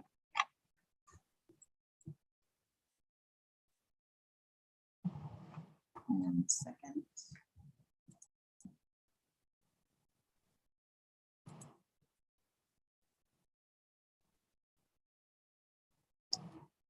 Okay. Good morning, good afternoon. My name is Veronica Davila with Booz Allen Hamilton, and these are my colleagues, John Corolla, and sitting to my right here is Peter Senior. Our team will present a solution for the need in creating resilience and response, deterrence, and defense efforts. How can we design resilient systems to meet unanticipated needs? How about recovering functions and services after an attack or disruption quickly and securely using arbitrary resources? Let's take, for example, the use case of the real-world event at the Yavoriv International Center for Peacekeeping and Security, a facility in Western Ukraine that was heavily damaged by Russian forces in March 2022. Due to its role as a strategic hub for peacekeeping mission in the EU, our solution enhances the center's resilience to withstand further attacks or disruption and maintain readiness. Utilizing the whole of community resilience framework, we collect data points to evaluate resources, functions, and services at Yavoriv, such as training facilities and shooting ranges, and services like medical evacuation and refugee operations. The resources can be collected prior to the event, in the preparedness phase, or collected after an attack to determine an accurate and real common operating picture of current available resources to support command and control, as this real-time picture helps drive decisions from leaders during preparedness and activation, and especially during the rebuilding phase of recovery. Moving from right to left, this diagram shows our pipeline to structure assets into categorized information models of functions and services to build a common data fabric through shared mission essential metrics. Data comes in from multiple sources and is structured into levels of function and service categories. The human in the loop seen here applies Atlas as a front end to access the information models and manage the metrics relevant to a mission or a digital twin model, assigning weights, thresholds, and values to the categorized data to tag and track measured requirements. These embedded metrics allow information models to share data about their status. And in this example, digital twins of equipment, procedures, and human aspects can share information about the states of their functions and services. The Atlas interface is the front end for the information twin models and can assign, update, or negotiate optimizing resources and recovering functions and services from available resources by monitoring changes to the embedded mission dependency index in the mosaic of assets. This provides interoperability to enhance the security of citizens by identifying weaknesses and choke points. As a scenario manager, the Atlas interface can adjust essential functions and costs to simulate disruptions such as supply chain issues and human impact, such as a tainted water supply in a remote town. Atlas develops mitigation strategies by estimating trends and outcomes by optimizing functions and services to maintain a mission condition or dependency index against a threshold. Atlas dashboard and visualization operates over vault architecture, providing cybersecure cloud-based tools to allow thousands of users to connect, find, share, and learn from enterprise DoD, Department of Defense data. Being technology agnostic, the platform provides the feasibility for commercial off-the-shelf, government off-the-shelf, and open source software to be leveraged within a single solution. Now, this diagram shows the Twin Atlas solution for handling dynamic, unstructured, situational data. After a crisis event, unstructured data from various sources becomes critical, and we want to twin it or use it to update the state of the current data fabric. During the crisis, humans in the loop can become a bottleneck, but automated processes can quickly detect, assign, and measure the mission-relevant function and service categories. The loop of green arrows describes the process of machine learning, classifiers, and estimators learning systematic patterns of weights, thresholds, and values for functions and services within existing information twin models, human curated through Atlas. The algorithms measure similarities and likelihoods between the existing data fabric, then structure the incoming data into relevant categories, then weave them into one of the three information twin models, providing a condition update within the current data fabric. Resiliency is no longer just a buzzword. It is now a condition index that can be quantified. Mission essential functions are essential to our approach. Resources and capabilities to support pandemics, disruptions, weather events, or attacks can be categorized. Our bottom-up approach, where abstracting and measuring functions and services leapfrogs traditional methods of determining critical capabilities. If you have a connected system and analysts are monitoring that system, they will be able to tell change in the supply chain. They can predict what the impact will be. Our solution is resilient, it's adaptive, and at the run stage, it's a living, co-evolving system. And thank you, and we will now take your questions.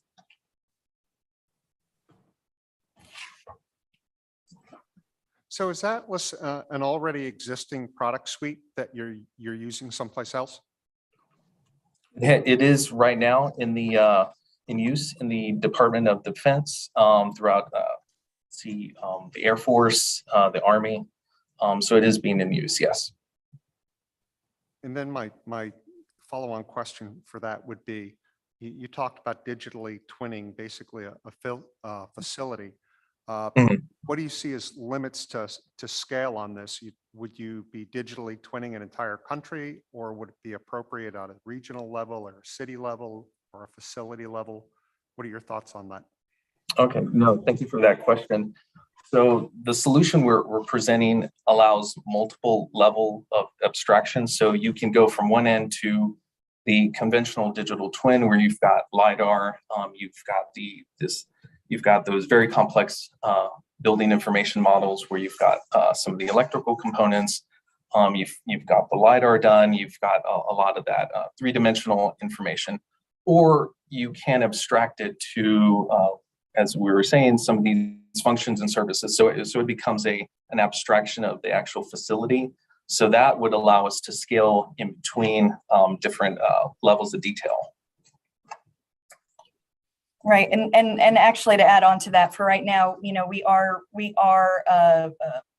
using the capability for various military installations, but you know, of course, the science and the technology can, like you mentioned, go as far as smart cities, college campuses, universities, all the way up to entire countries. It's highly scalable.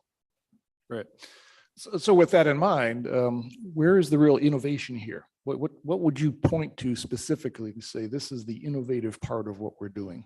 Right. So thank you for that question. And good question. So traditionally, a lot of these sustainment management systems have structured data. There's labels, there's categories for assets, and traditionally most likely these assets have labels for condition or for a current state. So what we're looking at is labeling and capturing that information of not just the dependencies, but because everything is assigned and measured, what winds up being the case is you start looking at information flow for potential functions and services that you might not have known exist. For example, in a crisis, you may have government communications as well as social media notifications. Well, abstracting to that level of a notification is to send and receive information. If the primary, say the government communication capability was out for some reason, by being able to abstract that information into a function or service, you would be able to capture the ability or capability of a previously unknown or unthought of asset to be used to replace that function and service. So what we wind up finding is that the ability to capture these interdependencies, measure them, look at the sources and sinks and how the information flows, you might be able to derive new mission essential functions, the sort of emergent mission essential functions that would be very difficult to assign a label to. It's almost that given the event or the scenario, once you start looking at how assets get used in new ways, you can quantify that, measure that, capture it. And in fact, some of those situations might be the only way to resolve a particular threat or disruption. Right. Thanks. I get that. That's a good explanation. The question, though, is to what extent is that automated, or is that an army of analysts sitting in a room somewhere tagging and so on? So it's the foundation. No, thank you. That was a good question as well. To start this architecture using and leveraging existing sustainment management systems, you've got a bunch of great label data. Part of our process is to have these classifiers, machine learning algorithms, estimators to learn those functional values. And so when new data comes in, part of the collection and data processing at the very beginning gets decomposed into basic features. So when a human in the loop is curating some of these data in categories, they are also bringing along some of these very low level features and vectors, and so vector information.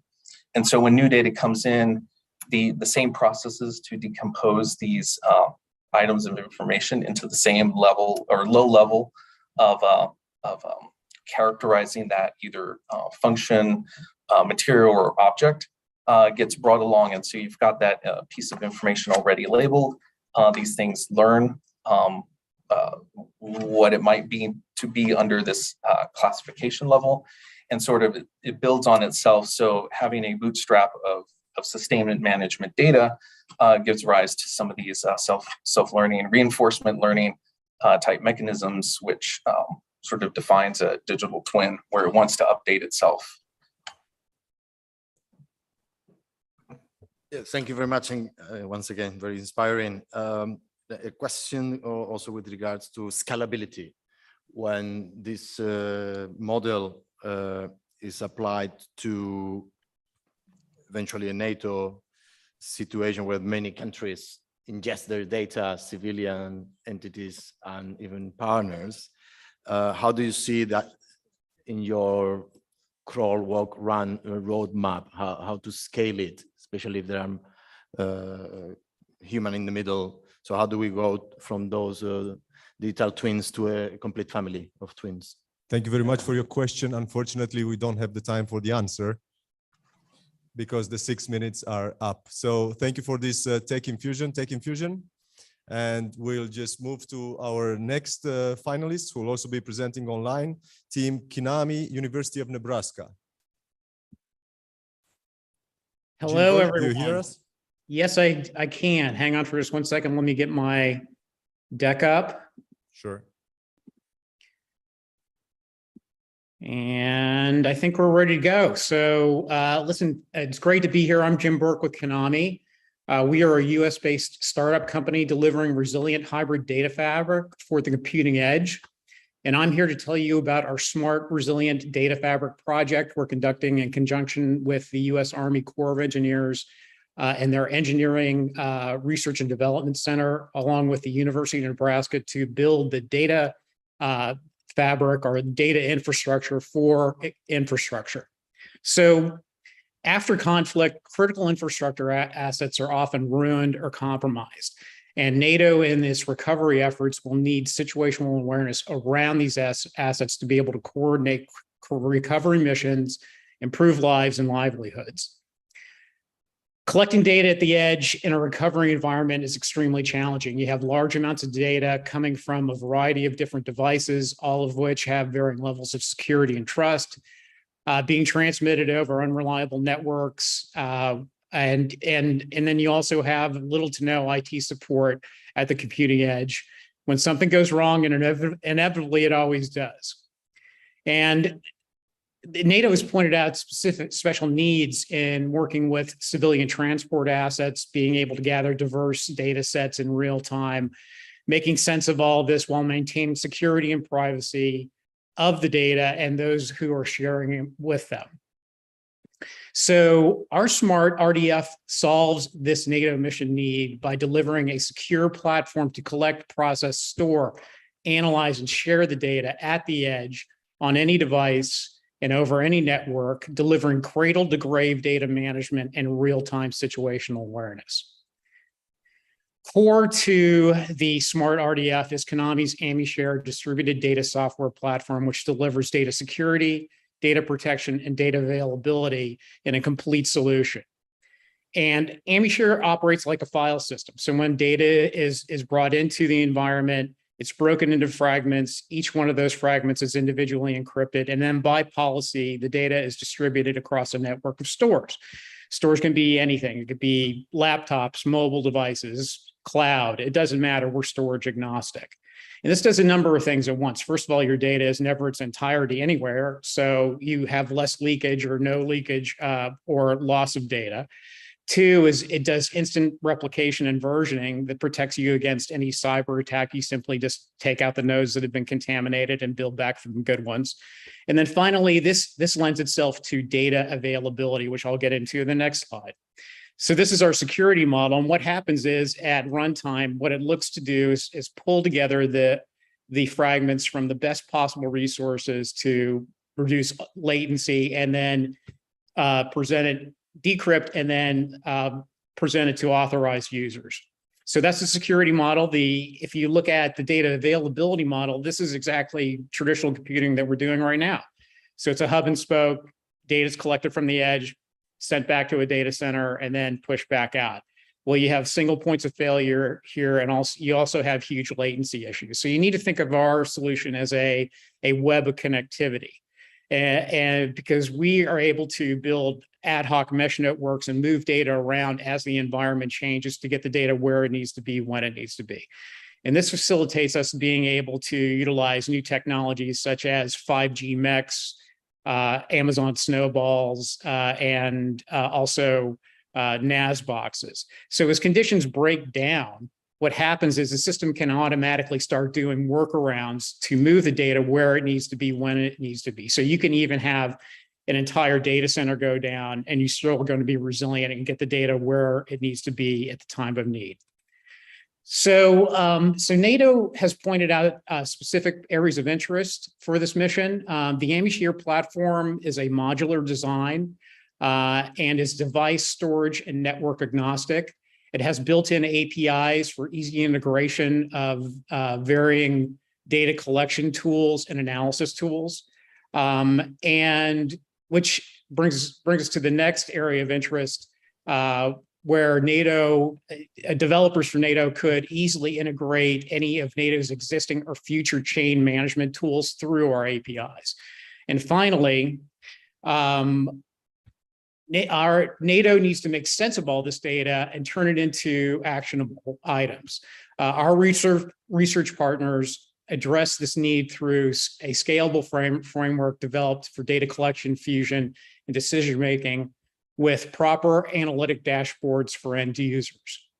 One of the biggest things with the Army Corps of Engineers is that the intent of this is to be able to transition infrasound sensing technology to aid U.S. mission partners, and NATO having this capability to be able to monitor critical infrastructure assets upwards of 90 kilometers away is going to be very valuable to the recovery mission.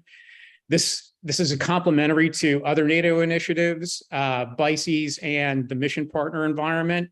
We've been funded for integrations with the robot operating system and also with ATAC equipment, which means that the NATO will be able to take advantage of these capabilities between drones and ground personnel in the recovery effort.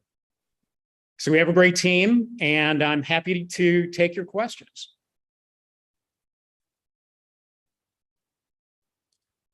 Right on spot, Jim. You finished in almost 6 minutes. It's 2 seconds. Thank you. Right, well, I always seem to be the one who starts the questions. I can do that. So two things. How mature is the system right now? And in terms of TRL or whatever measure you want, and commercial applications. Do you envision there being commercial applications that cities or other places where disasters happen would acquire the same thing? Yes. So first of all, TRL is right at about a 6 at this point. And yes, we do have commercial applications, smart cities. We see commercial applications in 5G environments. We're actually doing work with companies like IBM and AT&T potentially on this. And then also if you just kind of look at other areas, so fintech is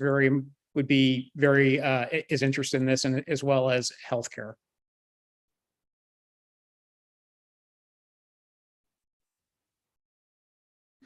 Didier from ACT. You have the chance to look at the criteria for processing classified information within NATO, and would your system be compatible with one of our degrees of classification? So I would have to have more information on it, but interestingly enough, we are actually involved in a project right now with Big Safari and Compass Call, basically enabling multi-level security throughout a specific weapon system technician group, being able to move data across different classifications and across different enclaves simultaneously. So we actually have capabilities we're developing in that regard. I'll try to be concise so we can have the answer.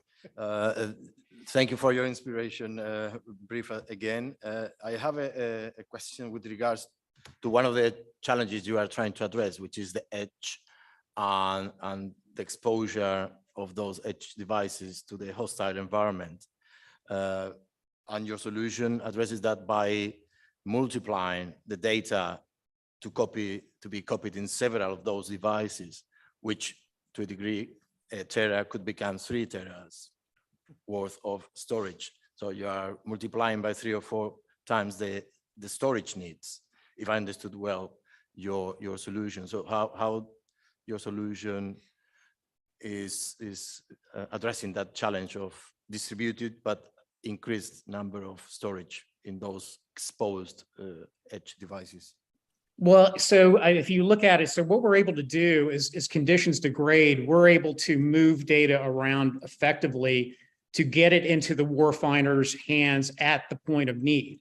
So if we can start moving data closer to where it's needed at the edge, and be more resilient and make sure that we're getting the right information, and all the information is encrypted and fragmented. And so there's all sorts of efficiencies in doing that.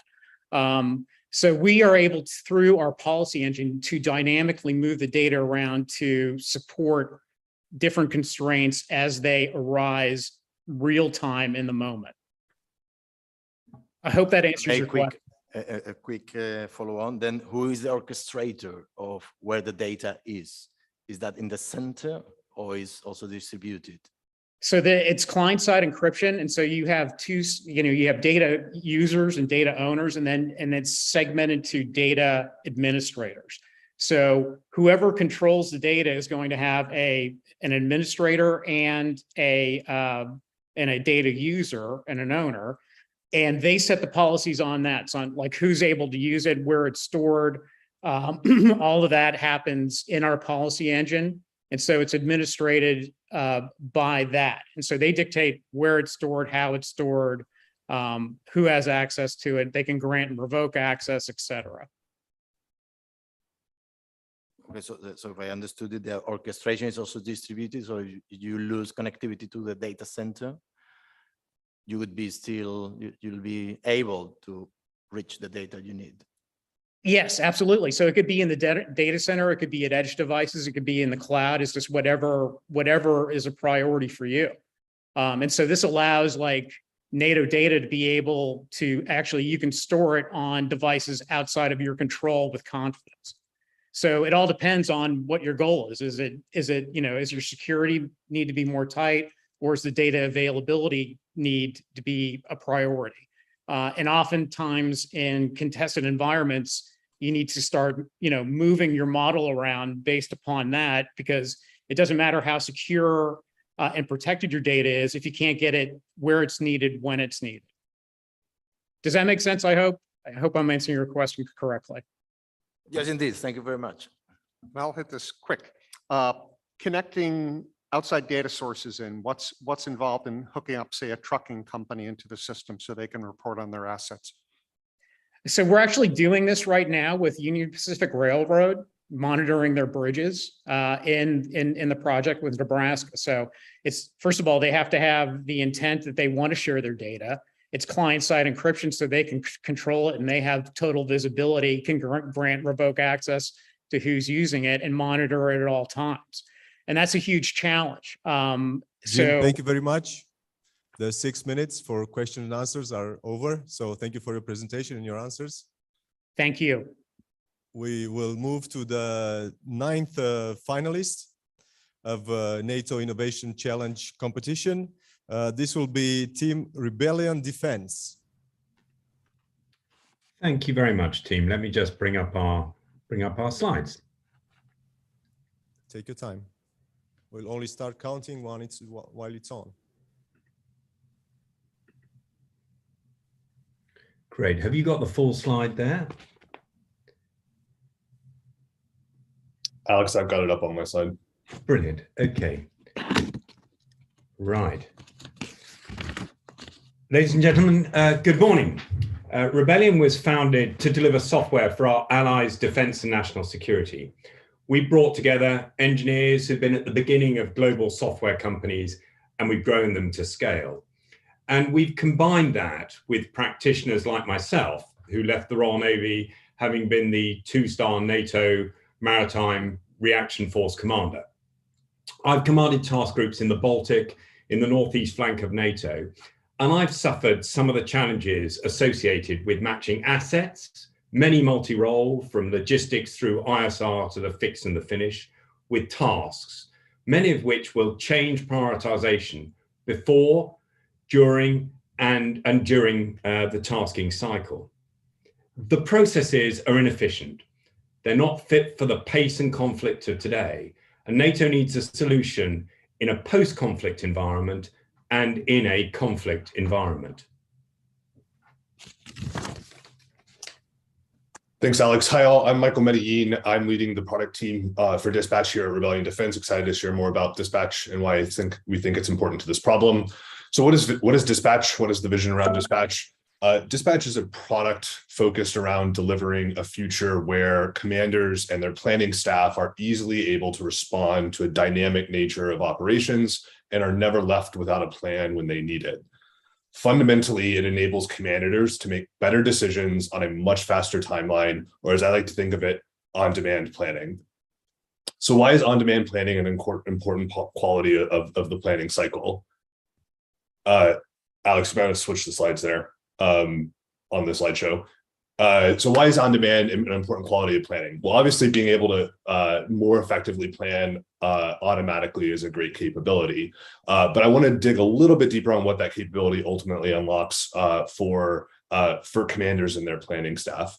Failure is a fundamental feature of mobility operations, much like how the software industry has shifted away from building systems that never fail to embracing a failure as a feature of highly scaled infrastructure. So must mobility operations embrace failure as a normal and routine part of daily existence. So how do we respond when aircraft are unable to take off due to maintenance issues? Or how do we respond when a landing zone is no longer secure and available and the contingencies are no longer an option? These types of failures have broad operational impacts that affect all other tasks across the operational landscape. Do we need to immediately reassign tasks, or do we respond to failure in a different way down the road? Or better stated, we know the situation is going to change. No plan survives first contact. So how do we set ourselves up to plan when we know failure is in front of us? Just a second, Guy, I have a problem with your presentation. You were not on the slide you were talking about. Yep, that's great, Alex. All right. So how does Dispatch work? Dispatch combines desired outcomes, in this case, mobility outcomes, with battle space data. Great. So combines desired outcomes, in this case, mobility outcomes, with battle space data like routing hazards, weather conditions, or in the future, EW or kinetic threats to model thousands of feasible plans using available forces.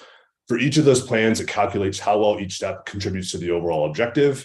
And it uses that information to maximize either the efficiency of available forces or the effectiveness of available forces to capture a response that's effective for a commander's decision and the planners that are supporting him or her.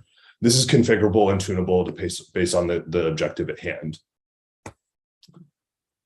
Brian, if you hit the next slide. But because the way dispatch models tasks and assets in its schema, we're able to search through possible solutions that may not have been conventionally explored. We can generate more creative and flexible plan options that may have not been previously considered and maximize overall effectiveness or efficiency to accomplish that. We consider things like platform schedules, cruising speeds, gross weight, maximum cargo, maximum range and duration, ground and aerial refueling compatibility, runway length and dock geometry compatibility for maritime-based aspects. And we look at tasks in a similar way with fulfillment time, delivery windows, landing and docking requirements, and so on and so forth. Happy to go in a little bit more detail on that data in the question and answer session when we've got more time.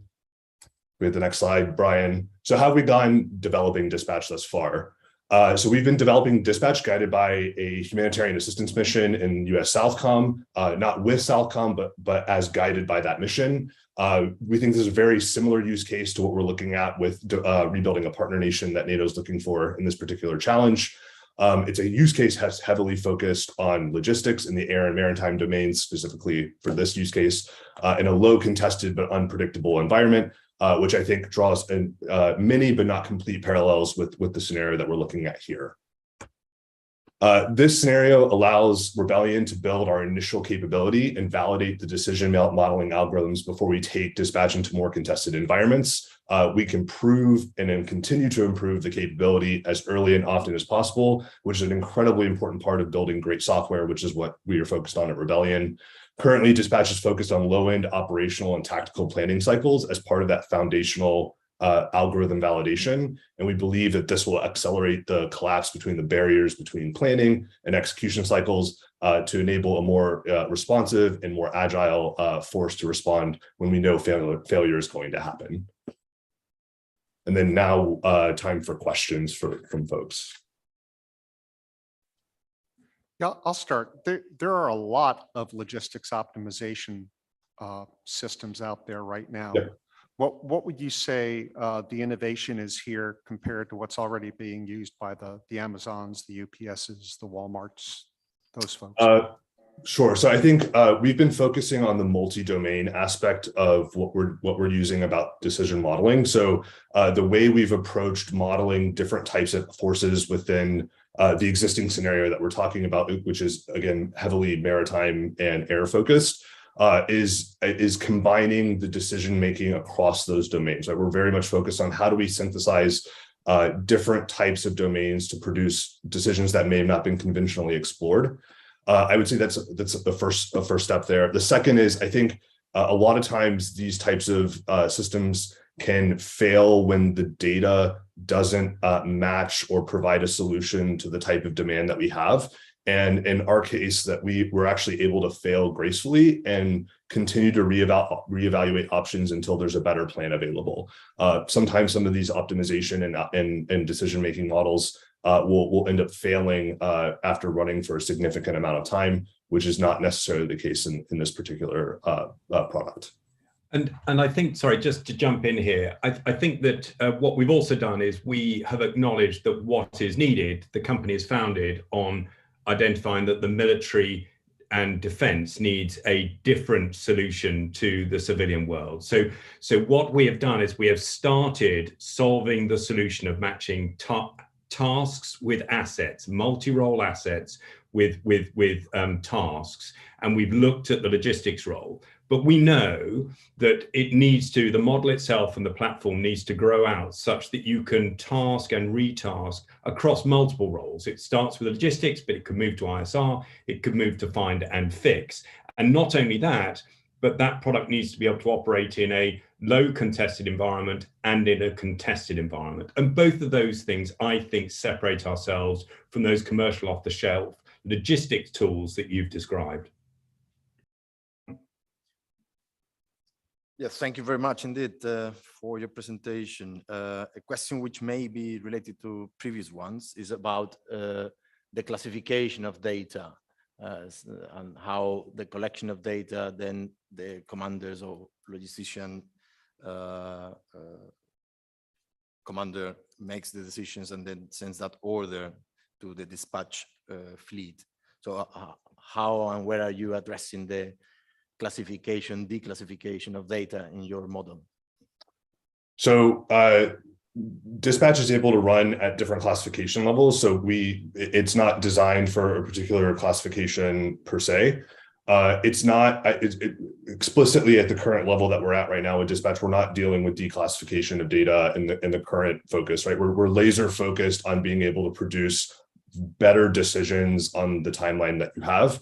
That said, it's designed to work on classified systems. My background's working on air operations centers for the Air Force, understanding the complexities about how to absorb data at that classification level and the types of consumers of that data later thereon.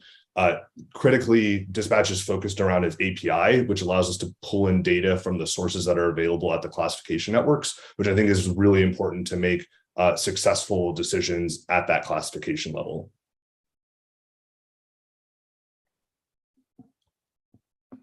So this is Didier from ACT, and I'm sorry that I'm not a logistic expert, but I would like to know if you have looked at the possibility to integrate this particular tool into NATO logistic tools such as Logfast. Is there anything that you can connect to each other? I'm not specifically familiar with the details of that. Alex, if you have more details on that tool, you might be able to speak to it. But I think generally speaking, back to the API that I was talking about, if the information that's available in that tool is relevant to a decision that would need to get made in these types of scenarios, that becomes an option for us to pull in, right? So it's just a matter of does that information advance the quality of the decisions that we're making? And can we put more options in front of a commander and our planning staff to be able to make those decisions? I think hopefully that answers that question, but I'm not super familiar with that tool set immediately to be able to respond to it in more detail.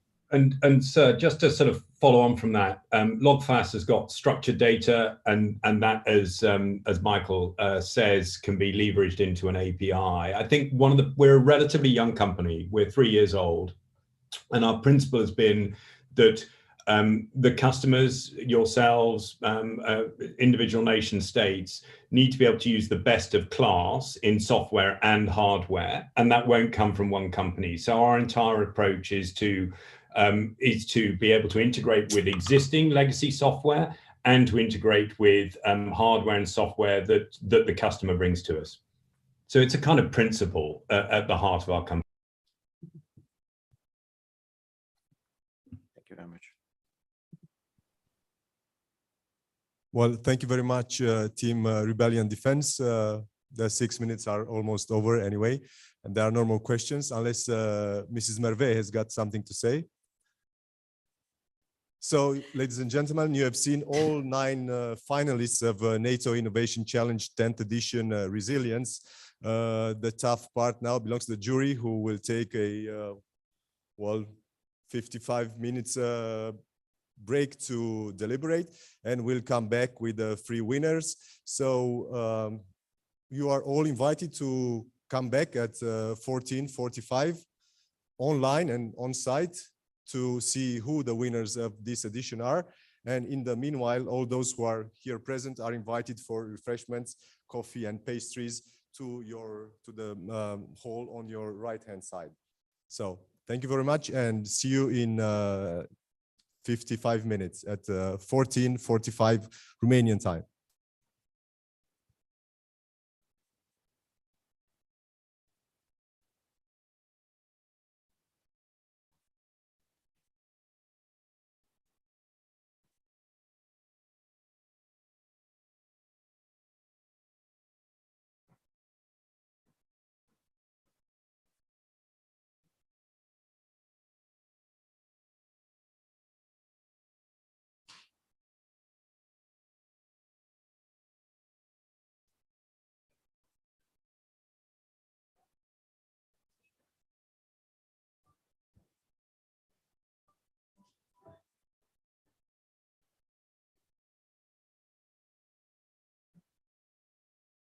Innovation really matters to Allied Command transformation, because we're looking at how we are adapting the military instrument of power for that future security environment. But the technological developments that are occurring around us are occurring at a pace we've really never seen before. And if we don't innovate to try and understand how those technological changes are going to impact the alliance, then we can't respond. So we've got to innovate in order to be successful. Just by using the military expertise, we were unable to solve some of the issues that we were facing. And so we tried to get the outreach to non-traditional actors to help us solve at the not classified level. Inspired from what's happening in the private sector and industry, came up with the idea of Innovation Hub as a community where people can collaborate easily. The mission of the hub is to bring some out-of-the-box solutions to our problem. And so we created a kind of network reaching out to academia, industry, think tanks, NGOs, non-governmental organizations, and tried to see whether those people were able to help us. The Innovation Hub needed to be open to the public, so it's not located at the same place exactly as the NATO command, which is on the Navy base. We are outside of the base. We are actually on the campus of Old Dominion University, which is the largest local university, and it's very convenient because this place is in the middle of three of our major communities: academia, industry, and the military. We really want to help and support the rest of the command. So our most useful tool is a pair of shoes to walk around the corridors of the HQ and ask teams, the project leaders and subject matter experts, say, are you facing a difficulty here in your project? Can we help? So a NATO staff with a problem would get the support from the Innovation Hub in a way that that person will be put in a community of tens, if not hundreds of people who are interested in the same problem but have different ways to tackle it. We have to be able to keep pace in order to preserve our military edge with innovation that's occurring around us. But of course, innovation allows us to draw from a very diverse group of people from all ages, all backgrounds, and they may well have some very different thinking and perspectives, which we absolutely want to hear and embrace. It's an overused saying that innovation is a culture, but I think I really mean that in ACT.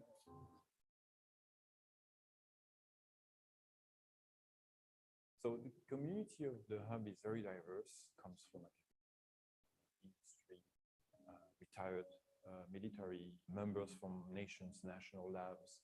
I usually use the example of the guy sitting in the basement with popcorn and Coke and then have a smart idea.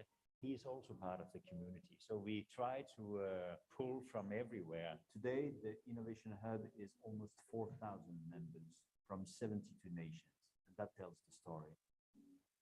We have to realize that the most innovations, most R&D is not happening in the military world any longer. It's not necessarily the defense industry that is at the edge of everything that is happening, but very much small and medium-sized companies and startups very much have innovative ideas that we can use there for security purposes.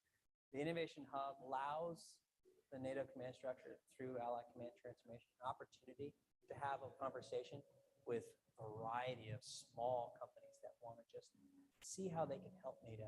For NATO to stay current, really needs to be out there looking at new technology as it's developing and to help with research, to help mold it. I don't see there's any way to compete without being involved in tech. I think it's really crucial, not only connecting with industry, but also to academia. Those guys, in particular the students, have very, very broad vision on particular things that we don't have as a military. Our students really have the opportunity to work on these cutting-edge problems and provide novel solutions and directly to key NATO stakeholders. Students generally leave this with very positive feelings. And a part of that is getting a chance to work with students from other countries that they would never otherwise meet. The people that work for NATO are either military or civilians, but those civilians are ex-military. And it's fascinating that when you take those issues and those problems and now you introduce them to the younger generation, that you got complete different solutions. And I think that gain is just incredible. We are also in the NATO Innovation Network. The NATO Innovation Network is made of governmental institutions, while the Innovation Hub community is made of individuals. Since we have 30 nations as a resource, we are stronger than solely the French Innovation Hub or the US Innovation Hub. We have that capability to be multiplying potential solutions and share them with all the NATO nations. The more nodes in a network, the more value you get out of it. We believe we've added a lot of value to the NATO Innovation Network by bringing people together and connecting them. And what we're now seeing is the communication is happening independently between nodes. And I think that's fantastic. That's a definition of an ecosystem. So the Innovation Hub staff are the people who are working in our facility here in Norfolk, directly affiliated with the Light Command Transformation. First, there is the permanent staff from NATO, so military and civilians working in NATO. Next to them, we have contractors who are hired because of their specific skills that we don't have in-house, depending on what project we are working.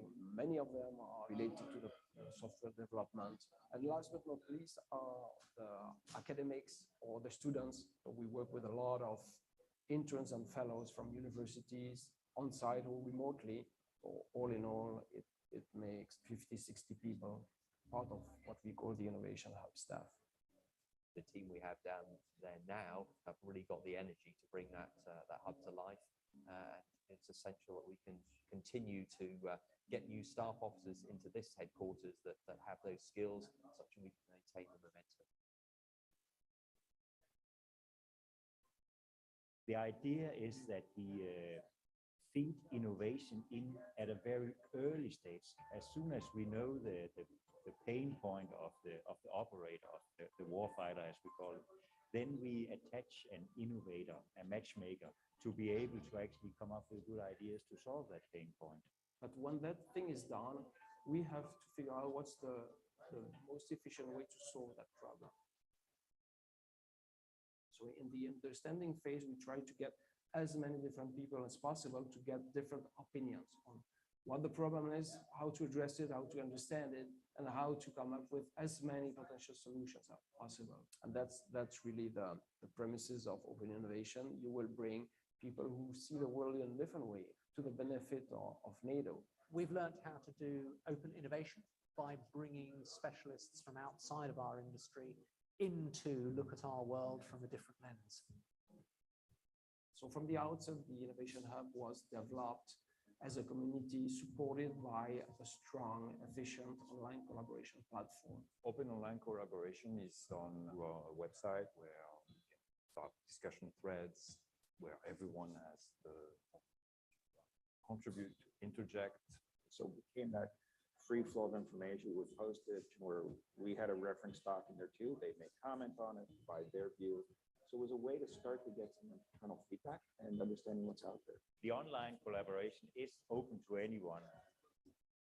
This is where we shift from open innovation to agile development. Agile development is an approach which gives more freedom to those who are developing the solution, particularly by engaging the future users constantly in the innovation process. The other week, users will have a demo to tell whether or not it's going in the right direction. The second thing is the speed of it.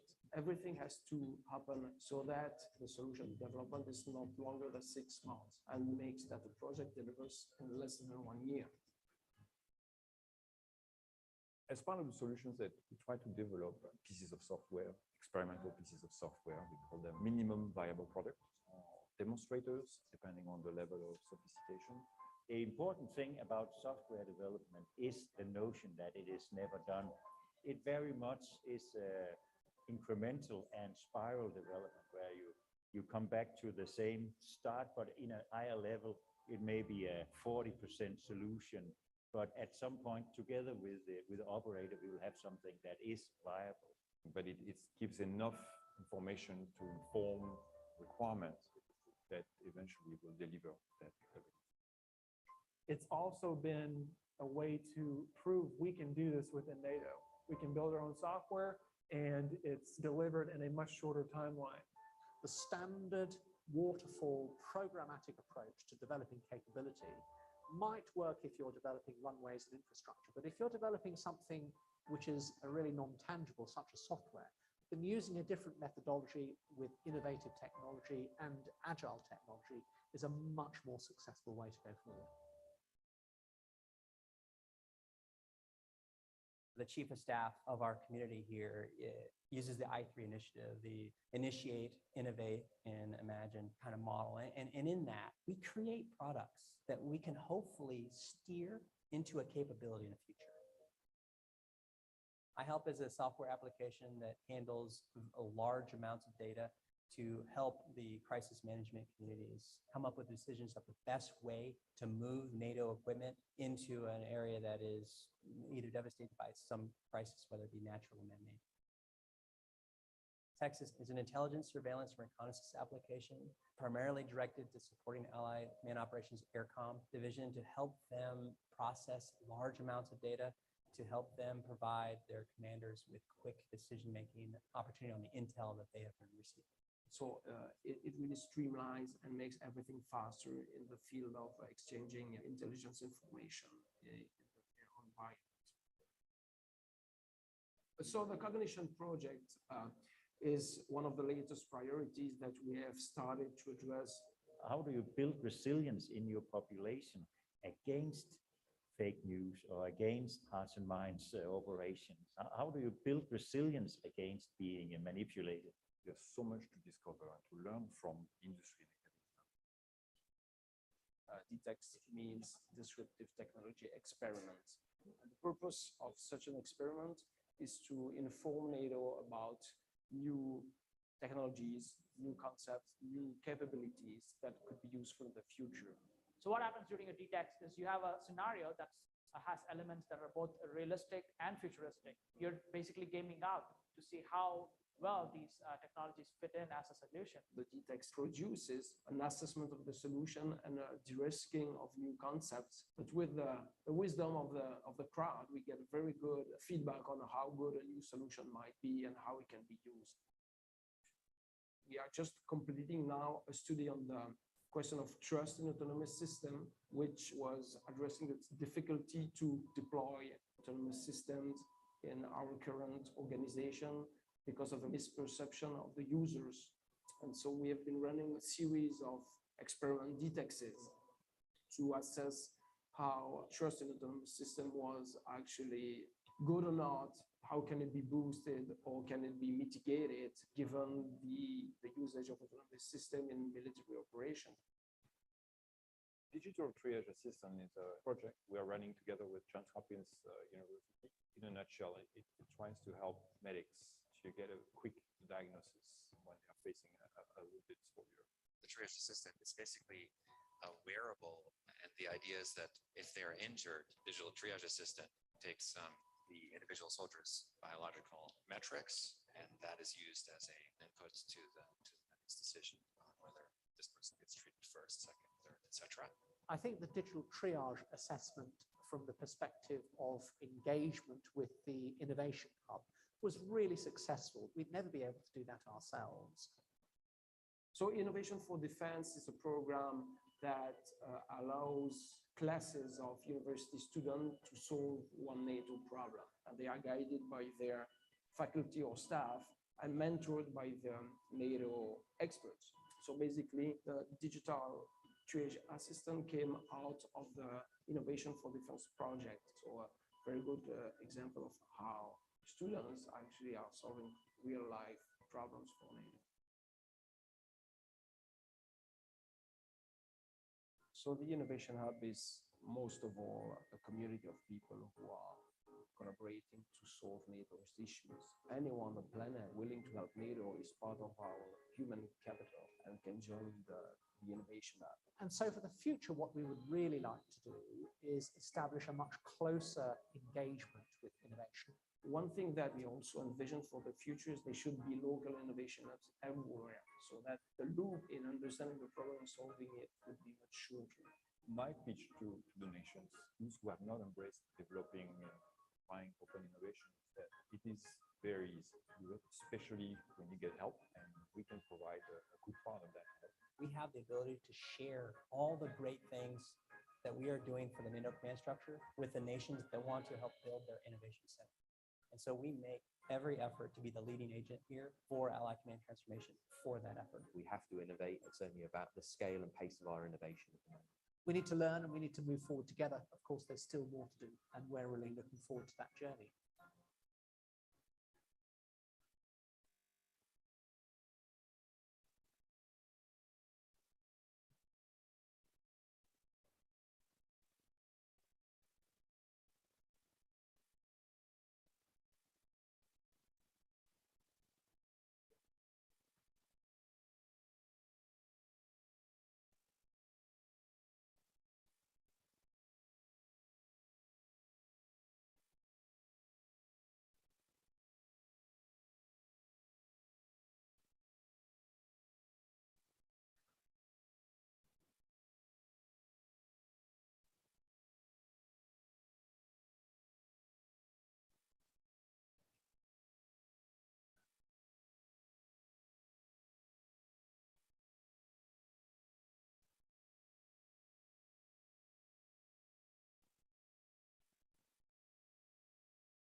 sur le speaker, c'est toujours mieux qu'il soit tout seul, plus à l'aise, et puis s'il a des gens à gauche, à droite.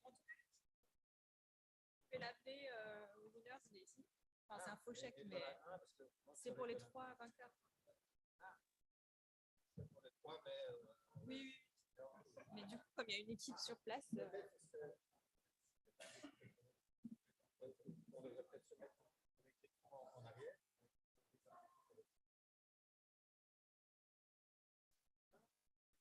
C'est eux, oui.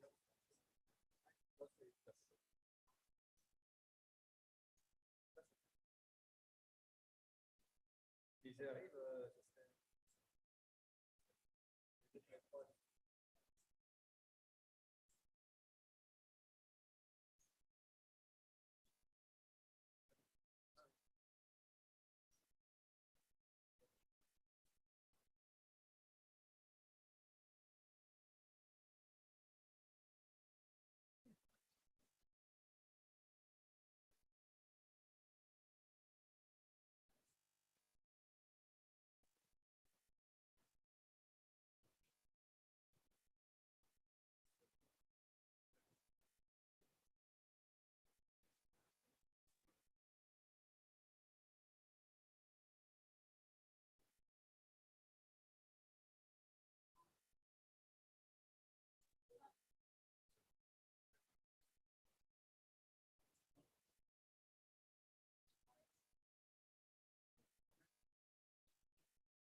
We'll be back online in 1 minute.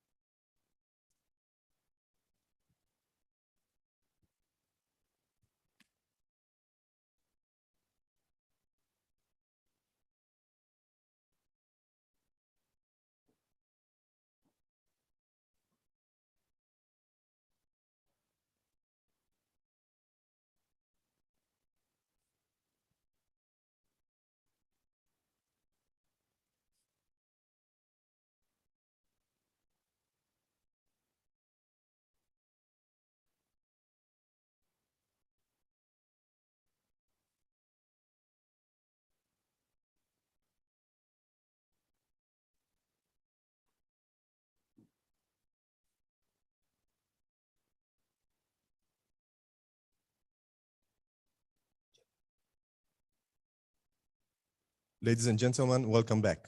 Before the president of the jury will announce the winners of NATO Innovation Challenge competition, I would like to invite Major General Teodor Incikaș, the chief of the General Armaments Directorate of Romanian Ministry of Defense, to take the floor and express his thoughts on today's event. Thank you very much, and I promise I will be as short as possible. I know you are tired after a day, and enchanting at the same time, after a day with so nice projects we are very pleased about. First of all, allow me to thank Allied Command Transformation for choosing Romania for this event, or for these events, in fact. It was an honor for us to accommodate you, and we hope that we were able to provide you everything which was necessary to develop the two activities. I'm very pleased to be part of this event, and I would like to express my gratitude to teams participating in NATO Innovation Challenge. Your effort and passion for innovation are one of the evolution pillars for achieving technology supremacy. Or allow me to express the fact in name of the jury, even if I have here may I?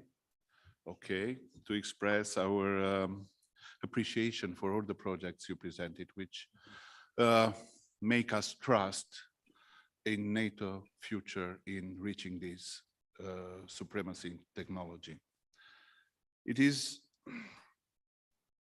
indeed a great opportunity for Romania to be a part of a community where finding out-of-the-box solutions for complex situations is the main pursuit. By using knowledge and lateral thinking, we will be able to face new challenges in a complex and unpredictable environment. The current international situation, marked by this unprovoked aggression of Russia against Ukraine, gives us an important lesson. We must always be able to face unpredictable events. For that purpose, we should embrace a resilient attitude to be able to overcome the negative effects of different circumstances in order to provide a safe security environment. In this context, the Rare Resilience Seminar, which was held here, went forward from speaking from what happened in Poland, in Warsaw, and the creation of 7 groups. Working groups will facilitate even more ACT in developing the resilience abilities and capacities which could be developed within NATO. Actually, even from this point of view, Supreme Allied Command Transformation remains one of our important drivers in this area of resilience, and for sure the most important driver in promoting innovation out of the NATO countries themselves, of course.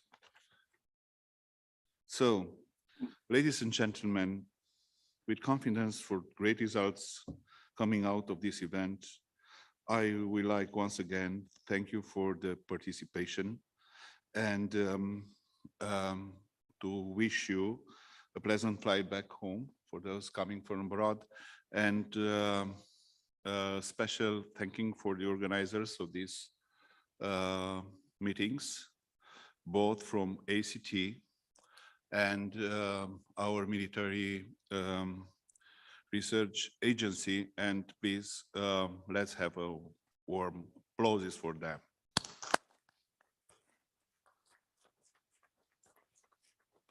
And thank you for assisting us. Thank you very much, General. Indeed, you were brief, as promised. I would like to ask Mr. Antonio Calderon, NATO Communication and Information Agency Chief Technology Officer, to address the Assembly. Mr. Calderon, please. Thank you very much. And once again, thank you, Major General in Casa Theodore, ACT, distinguished authorities, ladies and gentlemen. It has been a real honor for me and the agency to be part of this innovation challenge. It's also outstanding and successful set of events here in wonderful Romania. Also splendid and warm hospitality, which is always appreciated. And also to the innovators that were successfully achieving this final day. Also those who, for whatever reason, didn't make it to the final, they are also innovators. Because innovation is not just to be successful. Innovation is about failure and trying again, being resilient. Stand up when things don't go right or they don't go as expected. That's what the innovation is. Innovation is not easy. If I ask you, even to define it, if I ask you what is innovation for you, I'm sure I'll get 50 different answers, like happiness. Although happiness could be being here in Bucharest, as I experienced in the last couple of days. But with this type of challenges, I believe we, NATO, our countries and our citizens and families are safer because we are innovating together. Whether it's today, tomorrow, we are creating our future, thanks to your constant innovation, trying to change the status quo, whether it's with something new or putting together existing technologies in a different way, or creating the new version of your technology or capability because it's not good enough. You want to make it better. And that's what the power of this alliance is. When we co-create together, I don't believe there is anything more powerful than what we are. 30 countries, maybe soon more, and our partner nations. So it has been an incredible honor to be here today and this week. I'm looking forward now to the end result of this competition, of this challenge. But I already see it's already a success. We are already more resilient, more innovative NATO as compared to yesterday. So with that, sir, I'll give back the floor to you. Also, big thank you to the organizing team and the moderator who kept us on time. So big thank you. I know it's not easy and rewarded function, but it's crucial as well to be successful. So big thank you and wish you all a pleasant rest of the day. And please keep innovating, keep failing, but keep trying. Thank you so much. Thank you, Mr. Calderon. And now the president of the jury will announce the 3 winners of this competition. General Polome. Thank you. So I stand because I might want to welcome one of the winning teams at the podium and shake hands. First, before I make the announcement, I would like to thank and provide my appreciation as well. First, for the excellent host nation we have received. I have to say it was excellent from the beginning till the end. And being able to organize 2 events at the same location at the same time with a rendezvous in the middle to merge the efforts. Being myself in the military business and knowing how this can be a challenge, I have a high appreciation for that. So thank you very much, sir, for this support. Second, I would like to thank also the ACT staff that has been working on this project. And that's a lot of appreciation for one single person. So I think we can applaud her for that, Melody. Of course, there are many others that are working in the background that we haven't seen today, but I hope so at least. Not really. or at least that have shared their experience that made this possible. So every contribution is good. I would like to thank also the participants of the challenge. I know how much effort it is to put a project together, make a presentation, be there for some, and having that time pressure because there is an event where you have to show your product. So thank you very much for this effort. And all that, knowing that not everybody will win the prize, if that would mean anything. Because as we heard today from the other two speakers, it's not about winning, it's about contributing to the alliance with innovative solutions. I'd like to thank the jury. Myself, I'm not an expert in innovation. I'm learning every day, in particular today. We were very well coached by experts in innovation. However, I had a little bit of experience I could share, being a supervisor of the resilience community in my last job until last summer. I know how resilience is a difficult endeavor for the nation. I know how it is important. It's considered as one of the top 5 warfare development imperative by SACTI and therefore by the strategic commands. So this is where NATO needs to improve and where we are lagging behind. So that's really worth putting some effort in the resilience. And as the conference downstairs demonstrates, it's not a quick fix. It's not just putting some money on the table. It requires a lot of expertise, a lot of understanding on what it is to be resilient in all different aspects, including the cognitive aspects, the logistic aspects, the supply chains and all that. So it's a very complex situation. And as you have seen in the innovation proposals that we have seen today, there is no quick fix, no solution that we can just apply. So we will have to put some more energy in that. So, and then also, currently, I was so pleased that this year, SACTI designated me as the champion for Go, for what it means for the digital transformation. So again, starting a new position where I'm not an expert and I need to be advised appropriately. And for what I see from my previous responsibilities, my current responsibility, everything I heard today is actually feeding me and feeding my team that's working on those topics with valuable information and inputs that we can possibly dig into in the coming weeks. So thank you very much for that. Now, as everybody's waiting for some announcement, we'll start with the team number 3. The third team was Team Wilnor with a fusion of civilian military data for improved essay and management. I think we can applaud Team Wilnor.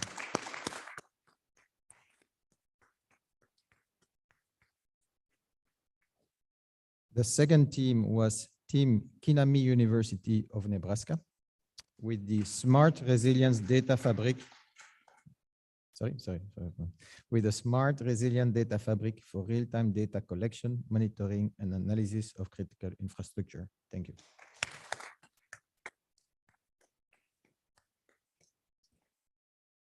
And team number 1 is Team BWI, Inox, and SecLaws, NVD.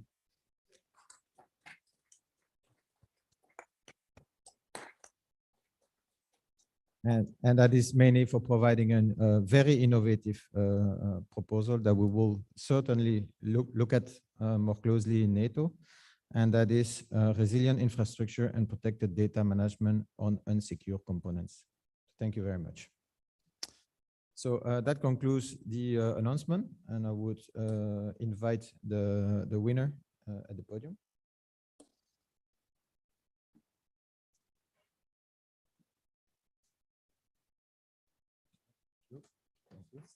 So now that you are tricked to come at the podium, I will give you the word to say a word to the audience. Thank you. Yeah, first of all, I have to say, I lack of words because I'm really happy that we did win this, and especially for me, let's say this new way of protected data is like my journey. That's why I dedicated my life to, and especially in the military, area, I believe that we want and we need a change of how we treat data in a controlled manner. So therefore, I'm really, really happy that we were able to convince the jury and hopefully also proceed in the journey with the NATO. I mentioned civics as one next stop. Now, fortunately, also the EDGE conference in Belgium. So I'm really looking forward having more than 6 minutes to explain what's behind. So thank you very much. I will ask you to stay around, and I would like to offer the word for the number 2.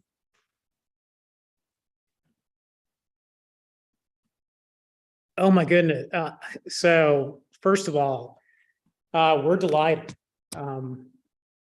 It's been a great journey at Konami. I've been with them for 3 years now, and we're really excited about fielding these capabilities for NATO and elsewhere because it's all about productivity, saving lives, and completing missions. So looking forward to, I'm not going to be able to attend because I'm actually going to be doing a demonstration of field testing with Nebraska and the Army Corps of Engineers on those days. But I believe that our CEO, Sajeesh Krishnan, will be there, and we're delighted and really looking forward to it. Thank you. Thank you very much, sir, to you and to your team. And last, before the group photo, I would like to have the third team to give us a word too.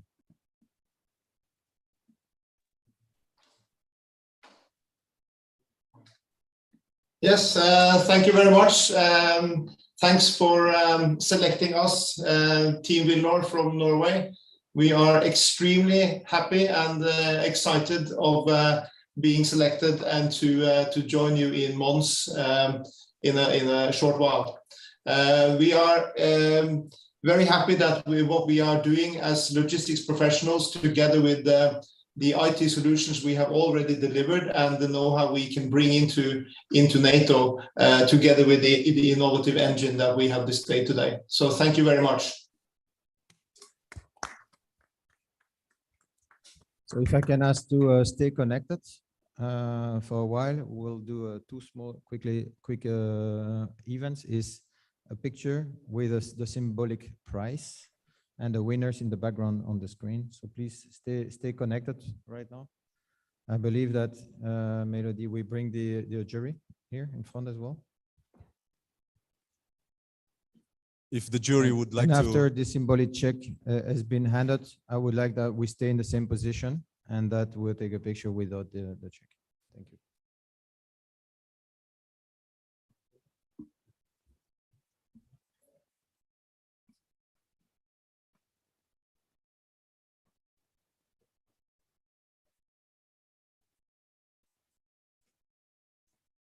The Konami team, will you please turn on your camera?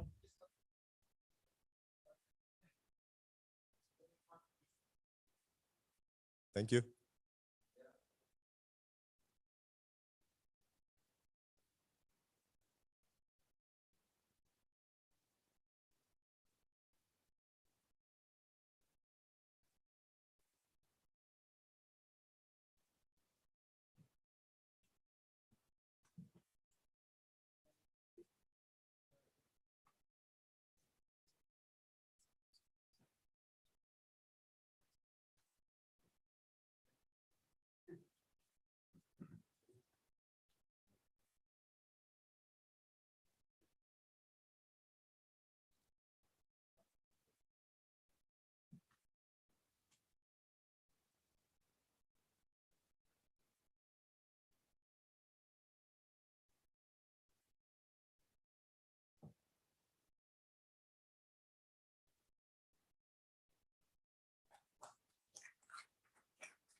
Ladies and gentlemen, this concludes our event for today. All 3 winners will receive their prizes at the NATO Age Conference later this month. The second and third winning team, will you please keep stay with us online. Thank you all for participating in this. Everybody present on site, and those who are with us online, as befits such an event. And of course, see you next year at the NATO Innovation Challenge 11th edition. Thank you very much.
Hi, Jim and Team Window. Just to let you know, I will contact you by email in a few minutes to arrange your travel trip to Mons.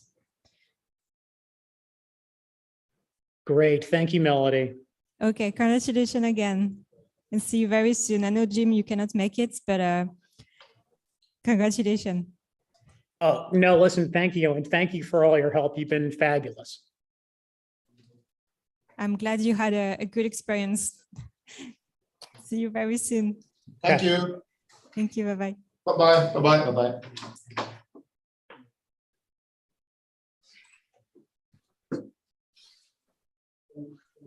Ska du gå utan något eller ska vi? Vänta till han Jim går. Hey, congratulations. So I guess we're all done here. I think so, yeah. Okay. See you soon, or we won't see you, but we'll You won't see me, probably. but anyway, well done. I really enjoyed your presentation. Thank you. Likewise. Have a good day. All right, you take care. Bye-bye.